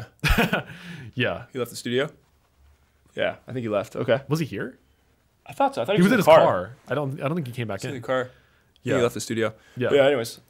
Yeah. I definitely think he's at the point where he has hit product market fit for his coaching program. So like he has a big channel. He has enough to survive. So I think like he is less hungry for growing his YouTube channel. Whereas I've not made it yet from my perspective. So like I definitely have It's kind of like the CEO versus the middle manager. Like the CEO can come in like a t-shirt and shorts and be like, what's up, like late. And the middle manager has to come in a 3-piece suit like 30, 20 minutes earlier with like you the water. You came here fully prepared. You were ready to have a productive weekend. Yeah, and he just comes in and out. And he's like, whatever. Like, hey, man. Yeah. What's up? I'm going to actually go for a walk. Like, yeah. Yeah. But it's fine, dude. I learned a lot and I'm happy I came. And I think if you ever have the opportunity to, if someone ever invites you and someone's ahead of you in doing something, just take that chance. Because I think whether you will learn the lesson that you thought you were going to learn, you will learn a lesson, and it's 100% worth it. Do you think in like a couple of years, like once you have money coming in and you have success, and you've literally, it seems like you've just worked your whole adult existence. Like you've just pretty much just worked. Like you work in your job, you work on your side hustle, you work on your channel. Yeah. You like have a girlfriend that's like long distance. Yeah. Like you just work. You cut off all your friends from high school. Yeah. Legitimately for good reason, but still, for the like most part. Like yeah. Do you think in a couple years, like when you're like in your late 20s or you're like your Captain Sinbad's age, like you're gonna be like, man, like I should just live life a bit. Like I have the money. Yeah. I have the platform. Like, do you think you'll shift in your priorities? I think I'll always have a sense of duty. Specifically the kids thing. I think that'll change everything. I think once you have a kid, everything changes. From what I hear, like before you have a kid, everything is inwardly directed for the most part. Like I know there are like saints out there who like go and help homeless people and stuff like that. Fine. But for 99% of us guys, it's all selfish. Everything we do is like, oh, I want to look like suave. I want to have my nice car. I want to like have my nice haircut, nice Ray-Bans. Like I want to like look sexy. I want to be like the women are coming. Like everything is just internally directed. It's all for me. And I think if I'm at the point where I am successful financially and I decide to, I hopefully am going to get married like late 20s and have kids. I think that'll change. I think that'll save me from there's a danger of like if I'm financially successful of like just like a black hole collapsing inward into like self-gratification and hedonism and just like I want to like look cool and do all these things that make me feel good. But I think if I have kids, I think that'll change things. It'll give me like an external thing to focus on and like give to this like beautiful child that I want to raise. So would you say you kind of would have a different philosophy than the red pill, for example, in this regard? Yeah, the red pill is interesting. I feel like what I thought what the red pill was has changed a lot. Previously, I thought the red pill was just like self-improvement, just in general, like, oh, like you should like look better, do your hair, like make sure you have good skincare, get jacked, learn how to talk to people, especially women, just improve yourself. But now I think it's more like, now I feel like the red pill is more like not settling down, not committing, living that like aloof lifestyle. Like, and it is less interesting to me nowadays. I think honestly, it does make me feel a little bit dirty even just like watching red pill people and just like consuming this content. Cause I feel like there's good and bad. The good is that it does help you improve and it does help you improve your like status and looks. And you do get more results in terms of like dating and friends and everything and career. But it's just very selfish to me at the end of the day. Like it's all just for yourself. It's just also you can feel good in the moment and just like feel like people look up to you and think you're sexy and like you just feel good about yourself. And it doesn't make me feel great. And at the end of the day, I feel like as a man, you need meaning, like you said. You need something to you need to impact someone or something or do something outside of yourself because you will just implode. You will just like no kids, no family, no nonprofit, no cause you were working for. You're just doing everything for yourself. And it's like, I don't know. I just don't, that is not appealing to me. I feel like I don't know how I'd feel if I was doing that. Well, Aman, it's been a great pleasure. Is there anything else you want to say to the audience, to your viewers, or anything you want to share as we close off? Anything I want to share? Yeah. I guess a few lessons that I mentioned throughout the podcast, and you probably have already picked these up, but I just want to reiterate. 1, the value of investing and believing in yourself. I think it's very important. I've had a lot of success just by doing that. 2, if you spend time with ordinary people, you will get ordinary results. And you follow what the masses tell you to do, you will get what the masses have, which is not something I'm interested in. So if everybody's telling you to do something, you need to look at who they are and consider who are you taking advice from. Are you taking advice from your broke friends who are spending the weekends partying and not really doing anything of meaning in their life? Like, don't take advice from people who, if you don't like what results they have gotten. And yeah, no one's perfect. Like, I think you have to look at specific, unique areas of what they've done, but really consider who you actually look up to and who you take advice from. Because more often than not, if you're listening to the people who are below you or they're not doing what you want, it will just hold you back. So those are some two big lessons. Oh, and the third one is prioritize your family and especially your family relationships, because your family is the most important thing in the world, I think. Your parents and your siblings. Hopefully you have siblings. I think I'm very grateful that I have siblings. And because at the end of the day, those are the people who will always be there no matter what. So prioritize them. Yeah, because sometimes the world can turn on us, whether it be your situation, a failure, a business going bankrupt, healthcare scare, whatever. Friends will come and go, but again, it's cliche. But it's cliche for a reason. Family's forever. And I've 100% felt that in my life. Well, Aman, really thank you for coming on today. I really wish you the best in this year as you try to make the jump of breaking the formula. Thank you. Thank you for having me. Thanks so much, man.